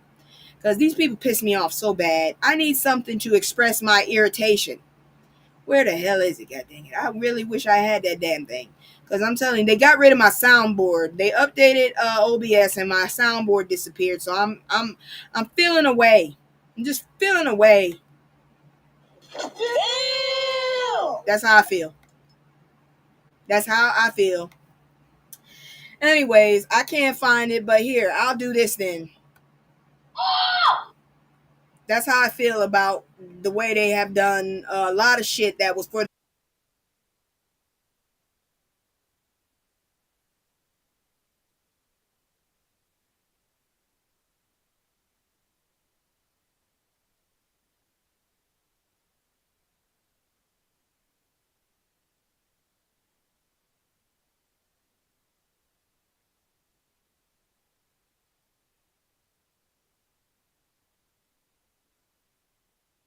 ticks and shit. As nobody can hear me. Was I not talking? Did y'all hear me? Please tell me y'all heard me.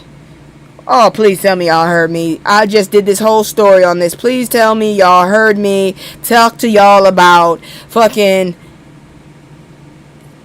Ah, shit. Now I gotta go back and do it again. Okay. Basically, this chick is trying to bring Pilates back.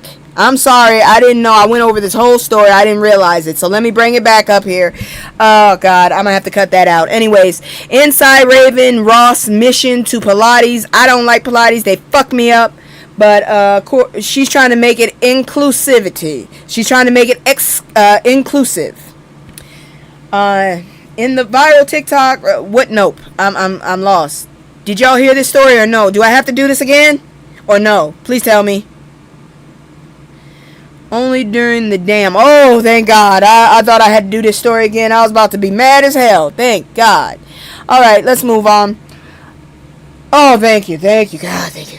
Okay, I don't do Halloween, but I love horror movies. So these are some horror movies that if you do like Halloween only during this time, yeah. Because I don't do Halloween. I don't celebrate it, but these are movies that you might be interested in. I've most likely seen them all. And then my mother, oh Lord Jesus, she's the one that started me. Now she don't watch it. Now she don't watch them, but I still do. So look what you did. So The Root has put together a Halloween season feature on horror movies that black folks love to watch about, but absolutely don't mess around with because they hit too close to home. Writer Chanel Janai, I hope I said that right, notes that while black audience enjoy scary films, certain ones cross into territories that feel too real. Yeah, there are certain movies I refuse to fucking watch. The Conjuring. Demons are no joke for church-based raised folks. Yeah, I can watch that. No problem. The Omen. I just didn't understand. I knew a lot of kids named Damien. I did. They said no child named Damien. Period. Go to Louisiana. There's a bunch of Damiens, Devons. Fuck, there's a lot of them down there. But, yeah, I watched that. I just wanted to know how many they were going to make. My mom said till the end of time, and I just gave up after that. Rosemary's Baby. Don't trust what people are into behind closed doors. Motherfucker, that's life. That's black life. Candyman. Nobody saying his name 5 times, even grown folks. Shit, I ain't saying Mary's name 5 times. We push little story from my childhood. I was sitting there at my cousin's house with the babysitter, and they tried to dare motherfuckers to go into the bathroom. So nobody wanted to do that shit. So they just pushed the smallest one, my cousin, in there and closed the door and turned the lights off. He was crying his ass off. He was only 3. That's probably why he off now. Like, dude ain't that smart. I think we scared the smarts out of his ass. But anyways, The Strangers. Too real, could happen in everyday life. I've seen The Strangers. I know people named Tamara. I can call them. Your answer won't work. Is Tamara here? No, but I can call her. She's my cousin. I really do have a cousin named that. Hellraisers. Forever ruined the phrase S&M. No, S&M ruined the phrase S&M. Hellraisers just made me feel squeamish around fucking leather. Shit, I don't want shit to do with a whooping because I've been whooped, damn it, and not for fun. I didn't pay for that shit. I paid for it, but I didn't ask for it. That's for sure. The whoopings I got, I never asked for not one of them. Sinister makes you want to check a house's history before moving in. Yeah, you know what movie I can't watch again? Get Out. I can't watch that again. That's too close to home. Annabelle, doll collections are canceled. Bitch, I ain't never had a doll like that in my life. And if my mother saw that doll, she probably would have burnt it. Hereditary. Motherfucker. Most Southern families disperse. We come together only once in a while. You ain't got enough time to put anything on us. Demons ain't got enough time. Black families disperse. Once we get old enough that we can handle ourselves, we disperse. And we start the shit up again, and then they disperse. And then we see each other every maybe once in a blue moon. And even then, we ain't staying in one spot. None of these movies scared me. They're just weird to me. Yeah, exactly. But Terry's terrified of little shit, so I'm just letting you know. Ha ha. Anyways, I can be a bully when I want to. Midsommar. I never watched it. I didn't want to watch it. If it's a human, I'm not scared. I'm really not. If it's a human, I'm not really scared in a scary movie thing. Now, if it's a human face to face, I'm going to get my bat. That's all I got to say. Midsommar, don't go on random international trips with certain friends. See, this is what I'm going to do. I want to make a new show where I just talk about horror movies. Are you interested, Joker? Would you watch it? Because I have another channel and I'm getting ready to start it up. And it's going to be basically focusing on how you can avoid getting stuck in these crazy ass positions in horror movies. And it's going to be, I told you she's scared, it's going to be kind of more comedy. And it's going to have a football feel to it. So it's going to be a horror movie versus horror movies and how you can avoid getting in those damn situations. Would you be interested, Joker? I'm talking to Joker because Terry is just, she's scary. Look, I'm sorry, and if you've lived in the South, you know that's kind of an insult when someone says you scary. Okay, girl. All right. What I want you to do is go look up Horror Play-by-Play. That's my channel. Horror Play-by-Play. It'll have like a football background. I got scripts and everything. I just got to learn this other program. I got another avatar for it. I can't wait. I got to get this damn depression will fuck you up with all your ambitions. I promise you. I got so many ambitions, but depression fucks me up every time. Oh, I'm not done with this list, by the way. Clowns will never be trusted again. Look, I'm not scared of clowns, but I don't trust anybody wearing that much makeup. I don't trust furries, okay? I never trusted Chuck E. Cheese. I got at least 2.5 of them on my belt. I have harassed these motherfuckers on purpose. It's on site with me and mascots, okay? So, yeah, it don't scare me. What scared me was that fucking spider. Fuck, I wanted a shoe. The Shining. Jack Nicholson's performance is iconic but unsettling. I've seen it. I'm not scared. I would have just knocked him the fuck out and tied his ass up. Okay, cool. Yeah, I would have. Now, the Deliverance isn't even a horror movie. It's just creepy and gross. Oh, that one's traumatizing. I won't watch that. That's a movie I'll stay the hell away from. And it's not because it's close to home. It's because of you sure do got a pretty mouth. I don't want to see that. That's a movie I won't watch. The Deliverance? Fuck no. Or are you talking about the other movie? Because there's a lot of movies called Deliverance. Religious themes had people ready to pray over the TV. Oh, this is a different one. I thought y'all were talking about that other one. Okay, never mind. See, y'all motherfuckers better put years next to these movies. Damn it. But yeah, none of these movies were scary at all. I'm not scared of it. Oh, Ooga Booga. Oh, there he is, Ooga Booga. He's so scary. He's not scary at all. Dude look like half the dudes that be playing with us outside in the fields and the fucking parking lots and shit. With the big ass ears. He looked like somebody I would have probably popped in the back of their head. The only movie that scared me was The Exorcist. Really? That one didn't scare me. There is a movie that scared the shit out of me, and I won't ever watch it, but I forgot what it was. That's probably why, because it was so fucked up. There's certain movies I've watched once, and I'll never watch them again. You know what movie scares the shit out of me? Ghost. The one with Patrick Swayze and Whoopi Goldberg. Yes, that one. That one scares the shit out of me. That's a movie that scares me. I can't watch that shit. I can watch all kind of horror movies. Matter of fact, I'm waiting for Traumatica to come out. They talking about that's the scariest fucking movie ever. I saw Terrifiers. It wasn't fun. It wasn't scary. I saw Terrifier, and I saw Terrified. That was this Spanish movie. But Terrifier, it was just gross.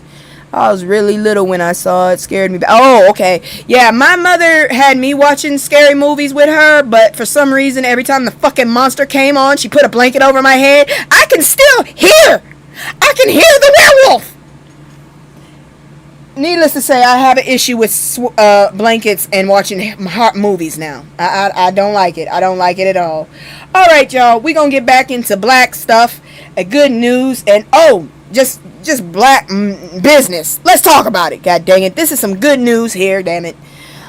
We got some black business news, and it sounds good to me. And then the smoke got me. Shea Moisture teams up with Aurora James, 15% pledge to expand Dartmouth Fellowship. So 20 women entrepreneurs will be able to scale their businesses with world-class training and community support. Hopefully black women get a hold of this. Because you know whenever it's women, somebody else gets in front of us every fucking time. Shea Moisture is reaffirming its commitment to investing in black women ahead of Women's Business Month by celebrating the 10th anniversary of its Dartmouth Fellowship Program. In collaboration with the 15% and Pledge founded by Aurora James, Shea Moisture aims to enhance access and opportunities for black-owned businesses. The initiative will co-recruit 20 women entrepreneurs for the 2025 fellowship cohort, with applications open until October 10th, 2025. Over the past decade, the Dartmouth Fellowship has supported more than 100 fellows and has contributed over $400,000 in tuition and fees, resulting in significant increases in profit margins with revenue growth for participants. This year marks the significant expansion of the program, combining the prestigious Dartmouth's business curriculum with practical networking opportunities to better support women-led businesses, particularly those serving black communities. Obina Kiki, Chief Brand Officer at Shea Moisture, emphasized the importance of this initiative in today's challenging economic environment, highlighting the continued need to support for small businesses. It's about damn time, because I kind of left y'all when y'all went and sold out. Shit. The partnership with Aurora James and the 15% Pledge aims to leverage shared resources, expertise, and networks, further enhancing the impact of fellowship program. The Dartmouth Fellowship Program will take place from December 7th to the 12th, 2025 in Hanover, New Hampshire, so you'll be near me. Come visit. Selected fellows will participate in Dartmouth Building, a successful business program which covers essential business topics such as financing, marketing strategies, and performance analysis. After completing the program, fellows will gain access to Luminary, a global platform for women entrepreneurs. This year's cohort will consist of 10 entrepreneurs selected through open applications and another 10 chosen by the 15% Pledge. Women entrepreneurs from US and Canada are encouraged to apply for this unique opportunity before the application deadline, which is October 10th, y'all. If you're into anime, that's Naruto's birthday. I like anime too. Shit. I'm a nerd and I have no problem with that. Alright, y'all. Did wrong one. Let me bring it down. I hate when I do that. Sometimes I leave it up too long. Sometimes I don't leave it up long enough. But here we go. Bastard. Ain't nobody got time for that. Alright, Solange Knowles launches St. Heron Library to archive rare and out-of-print books of black authors. That's kind of what I've been doing with my computer. I found a PDF website that has books, and every time I see something about black folks, I download that fucker. Alright, so let's see here now. Solange Knowles, the Grammy-winning artist, recently announced the launch of St. Heron Library on September 25th, 2025 via an Instagram post. This digital archive focuses on rare, out-of-print, and the first edition title authored by black and brown individuals, including authors, poets, and artists. The initiative aims to celebrate and preserve the cultural contributions of these communities, providing free access to literary works that might otherwise be difficult to obtain. The library builds on Knowles' earlier efforts to promote black artistry through her multidisciplinary culture hub, St. Heron. The St. Heron Digital Archive Library offers a diverse collection of works such as An Ordinary Woman by Lucille Clifton and The Black Unicorn, I'd like to read that, by Audre Lorde, among others. The library operates on a free honor-based borrowing system exclusively available for U.S. residents. Each borrower can reserve one book at a time, with requests processed on a first-come, first-served basis. The books are shipped directly to the borrowers with complimentary shipping. Man, just make a digital one for me, please.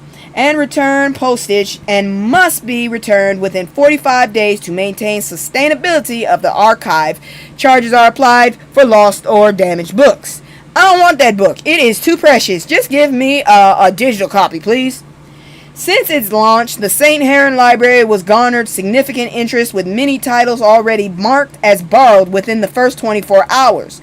Knowles expressed her commitment to increasing access to vital works of thought and expression from these influential authors. She also hinted at upcoming developments for the project, stating that Part 2 will be introduced soon, reflecting the rising demand for these important literary resources. Maybe we should have, like, you know, a black hub in every state where we can just go when motherfuckers start to act a damn fool and forget fucking history. But anyways, moving on. Here comes some bullshit. So get ready for it. Bullshit on the way. Where's my damn thing? Oh, there it is. Ain't nobody got time for that.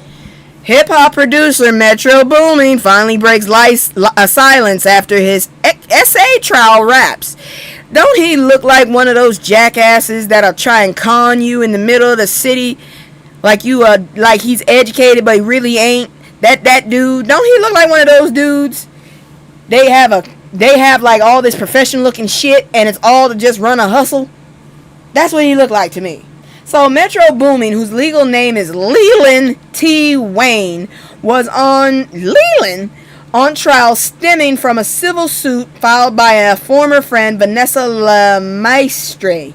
Lemaistre alleged that in 2016, Metro essayed and raped her in Los Angeles. He don't look that big. You must have been tiny.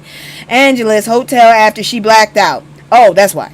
She further claimed that this incident led to pregnancy, which she ultimately aborted.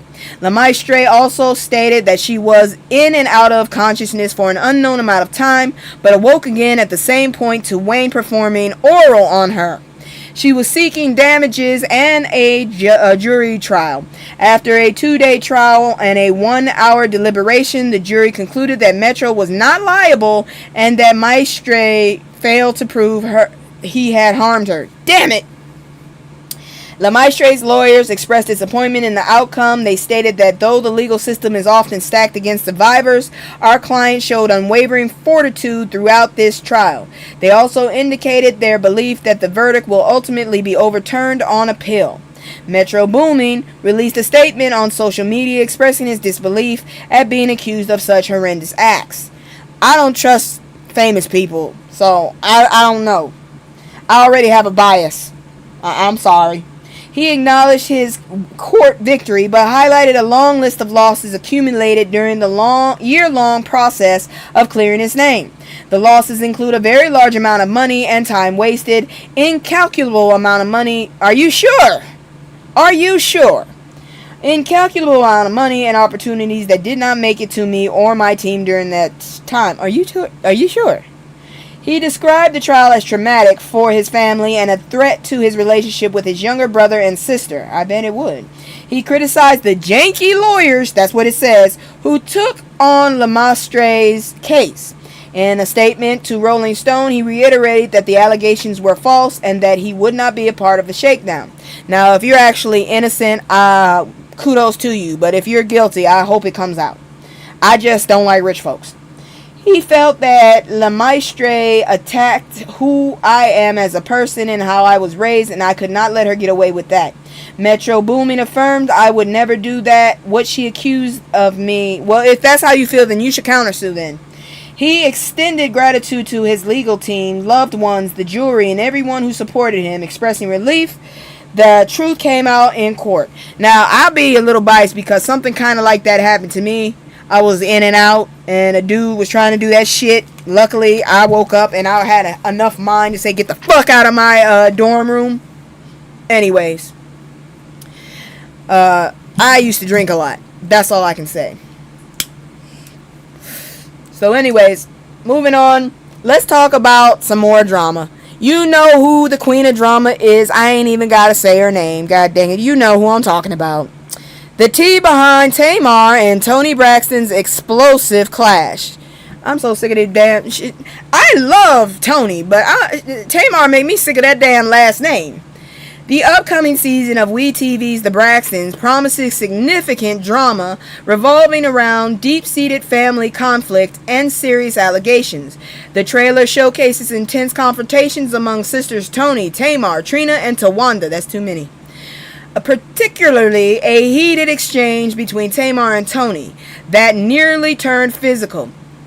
Toni's small. I didn't realize she was so small. I feel like Tamar might be able to take her. This tension is fueled by Tamar's reluctance to film with her sisters and a family secret involving their niece, Ashley. I already know about that shit. We all know about that shit. It's not a secret. We know. The core of the conflict stems from Ashley Braxton's viral December 2024 TikTok post where she alleged that when she was 16, an ex-partner of one of her aunts sent her inappropriate messages. Why did he have your phone number? Tamar planned to interview Ashley on her podcast, which led to her being served a cease and desist letter escalating the family feud. Tamar felt unsupported by her sisters, leading to a direct accusation against Toni for not having her back. Nobody wants to have the back of the drama mama, okay? Yes, we love Toni and got stuck with Tamar. Nobody asked for Tamar. Shit. Take your Tamar, and Tamar ain't gone away since. Shit. While the trailer cuts before any physical altercation, it reveals Ashley will indeed be part of the storyline. I ain't watching it. I don't watch WeTV.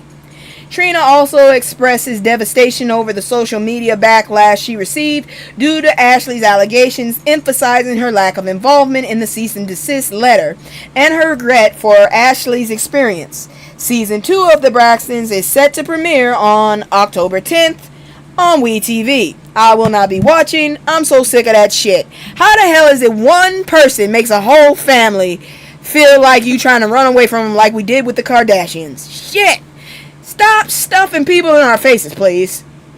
It's annoying. It's fucking annoying. Before we move on, we're going to go ahead and do my commercial because I haven't been doing that. I had a lot of story. You know, fuck. These motherfuckers are making our fucking news more. I can't just find one or two. It's too many fucked up stories that need to be reported to folks that didn't catch the news. This shit is flying like fucking hotcakes, literally, and I've never actually seen a hotcake fly, but still. This shit is ridiculous. That's how much news, and I just cannot handle doing this more than two times a fucking week. That's why this story is so long. My cats came in here twice trying to figure out why the fuck I'm still online, but I gotta finish this. I got maybe 2 more stories left, and then we can all sit down, have a drink, and fucking forget what we heard, but know that we're aware of it. Shit. Alright, y'all. Here we go.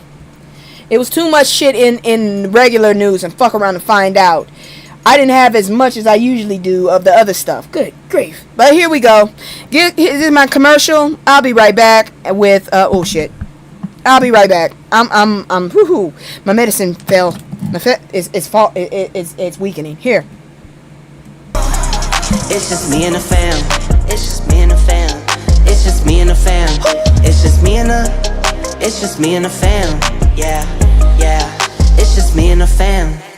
See my little Tay-Tay, that's my hype girl, that's my mascot. Little ones go for hours and some hours till we pass out. Stay inside the house, turned up with them racks out. Stay inside the house, turned. Alright, y'all. Last 2 stories coming up. We talking about health. Understanding blood cancers. Blood cancer impacts the body's production and functionality of blood cells with leukemia, lymphoma, and myeloma. You know what I'm saying. It's still a cancer. The OMA tells you it's a cancer. Being the most prevalent types. These cancers typically originate in the bone marrow, the soft tissue at the center of the bones responsible for regenerating stem cells.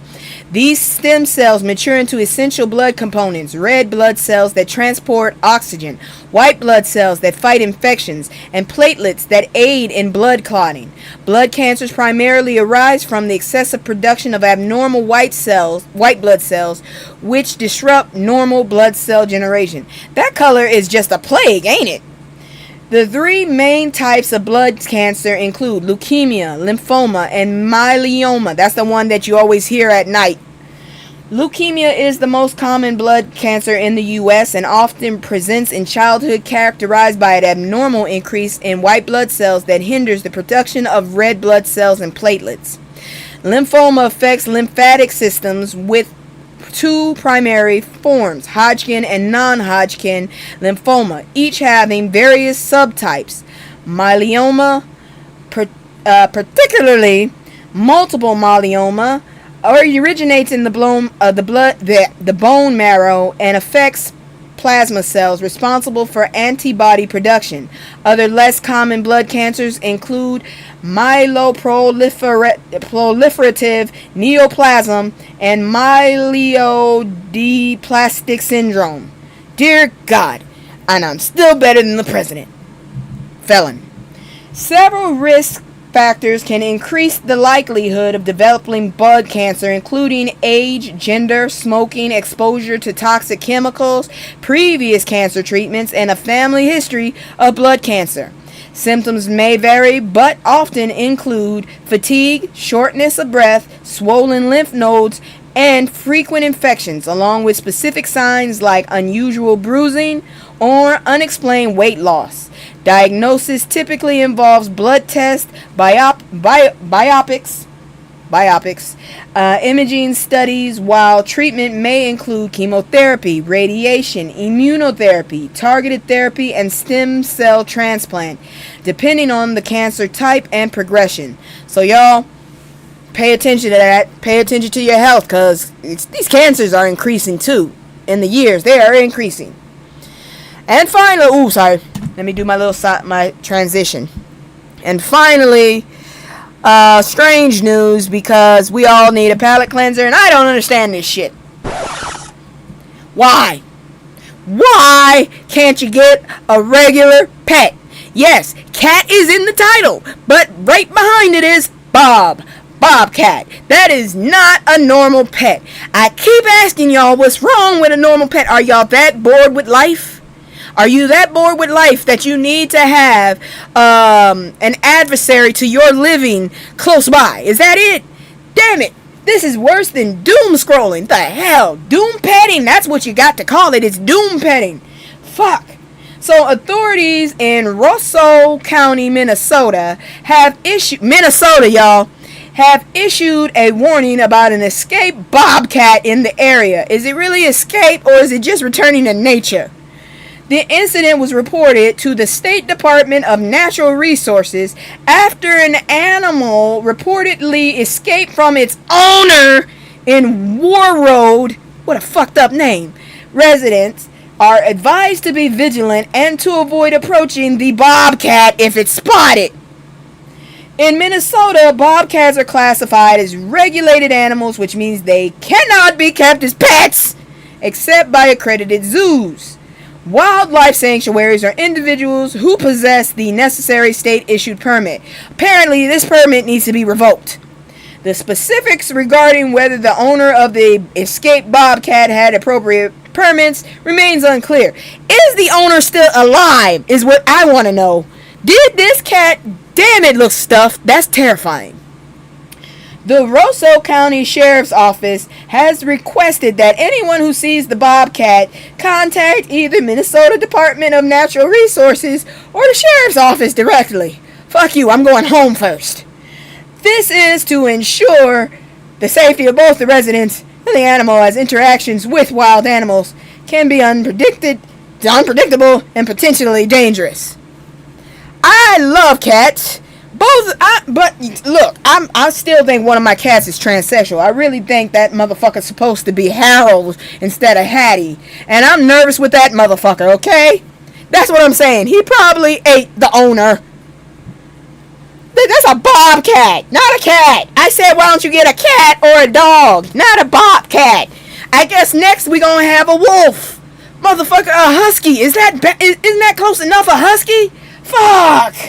You motherfuckers just love wild shit that don't like you. Shit. The damn thing don't want to be in your house. It didn't run away. It returned to nature, you sick bastard. That's an animal. That's a wild animal. That is not a pet. I hope it kicked your ass.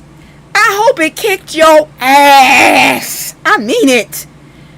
I hope you're alive, but I hope it kicked your ass. I hope it whooped up on your head before it left. That's not a pet. That's not a pet. That's a wild animal.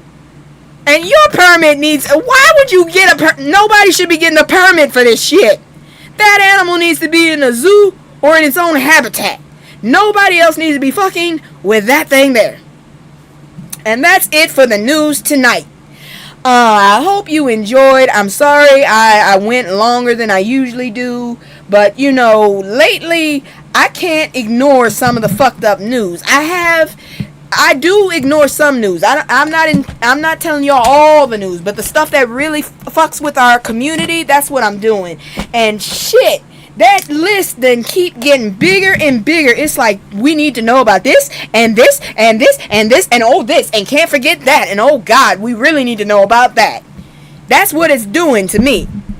So I hope y'all don't mind if I'm long-winded. I'm so sorry. As I said, I have issues just being here. It took 2 years for me to make a channel. 2 years of people telling me I needed my own channel. I didn't know what the fuck to do.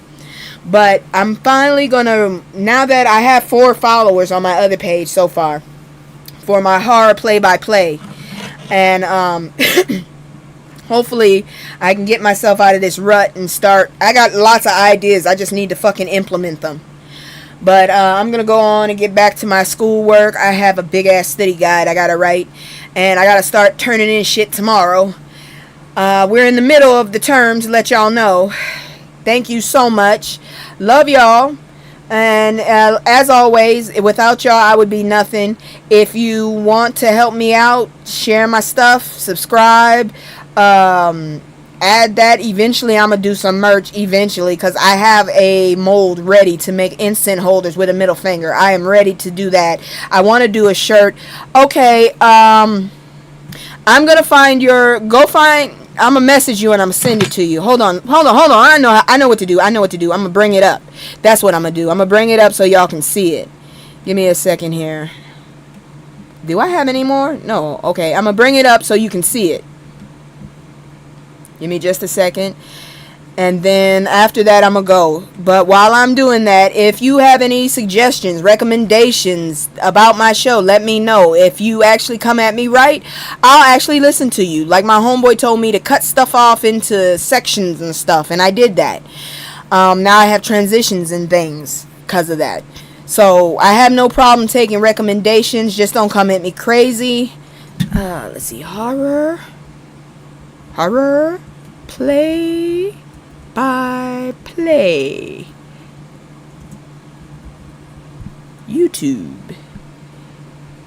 Okay, hold on. I'm gonna bring it. YouTube channel. You motherfuckers playing with me. Don't play with me. Oh, okay. Let's just do YouTube then. Go to YouTube. I'm gonna bring it up in just a minute. And then I'm going to go off because I think I'm hungry. I don't know. My eating pattern sucks right now. Mental illness is real. My eating pattern is really fucked up. Hold on. Switch. And nope, that's the wrong one. There you go. There you go. I'm going to bring it just a minute. Give me a second. Here we go. Now go to my channel. And account. No. I just want to go to my channel. View the channel. There we go. Here it is. Horror play-by-play post show. So you know how they do those post shows on thing? I'm gonna start doing that. So there it is right there. Horror, and there's no space. It's horror play-by-play, and then those dashes in the middle. Sorry if I made it messed up, but yeah, that's it right there. Let me bring this up here so you can see it better. This is, I wasn't trying to go to the studio. I was trying to do the background, you jackass. I wasn't trying to do that. Yeah. Whatever. There it is, right there. Alright. So, that's it. Hopefully one day I'll actually get onto this. I have several movies and several freaking scripts I'm ready to do. I just need to get up off my ass and do it. I need people to fucking come behind me and say, hey, did you do what you said you was gonna do? But anyways, that's it for tonight. I love y'all so much. Without y'all, I would be nothing. Here goes my outro, and I'll see y'all later on the fly. Hopefully I'll actually do some shit other than my homework. Bye bye. I can't stay. No, I always gotta go. this ain't a home with my soul on the road. I can't stay. No, I always gotta go. Playing house, this ain't a home with my soul on the road.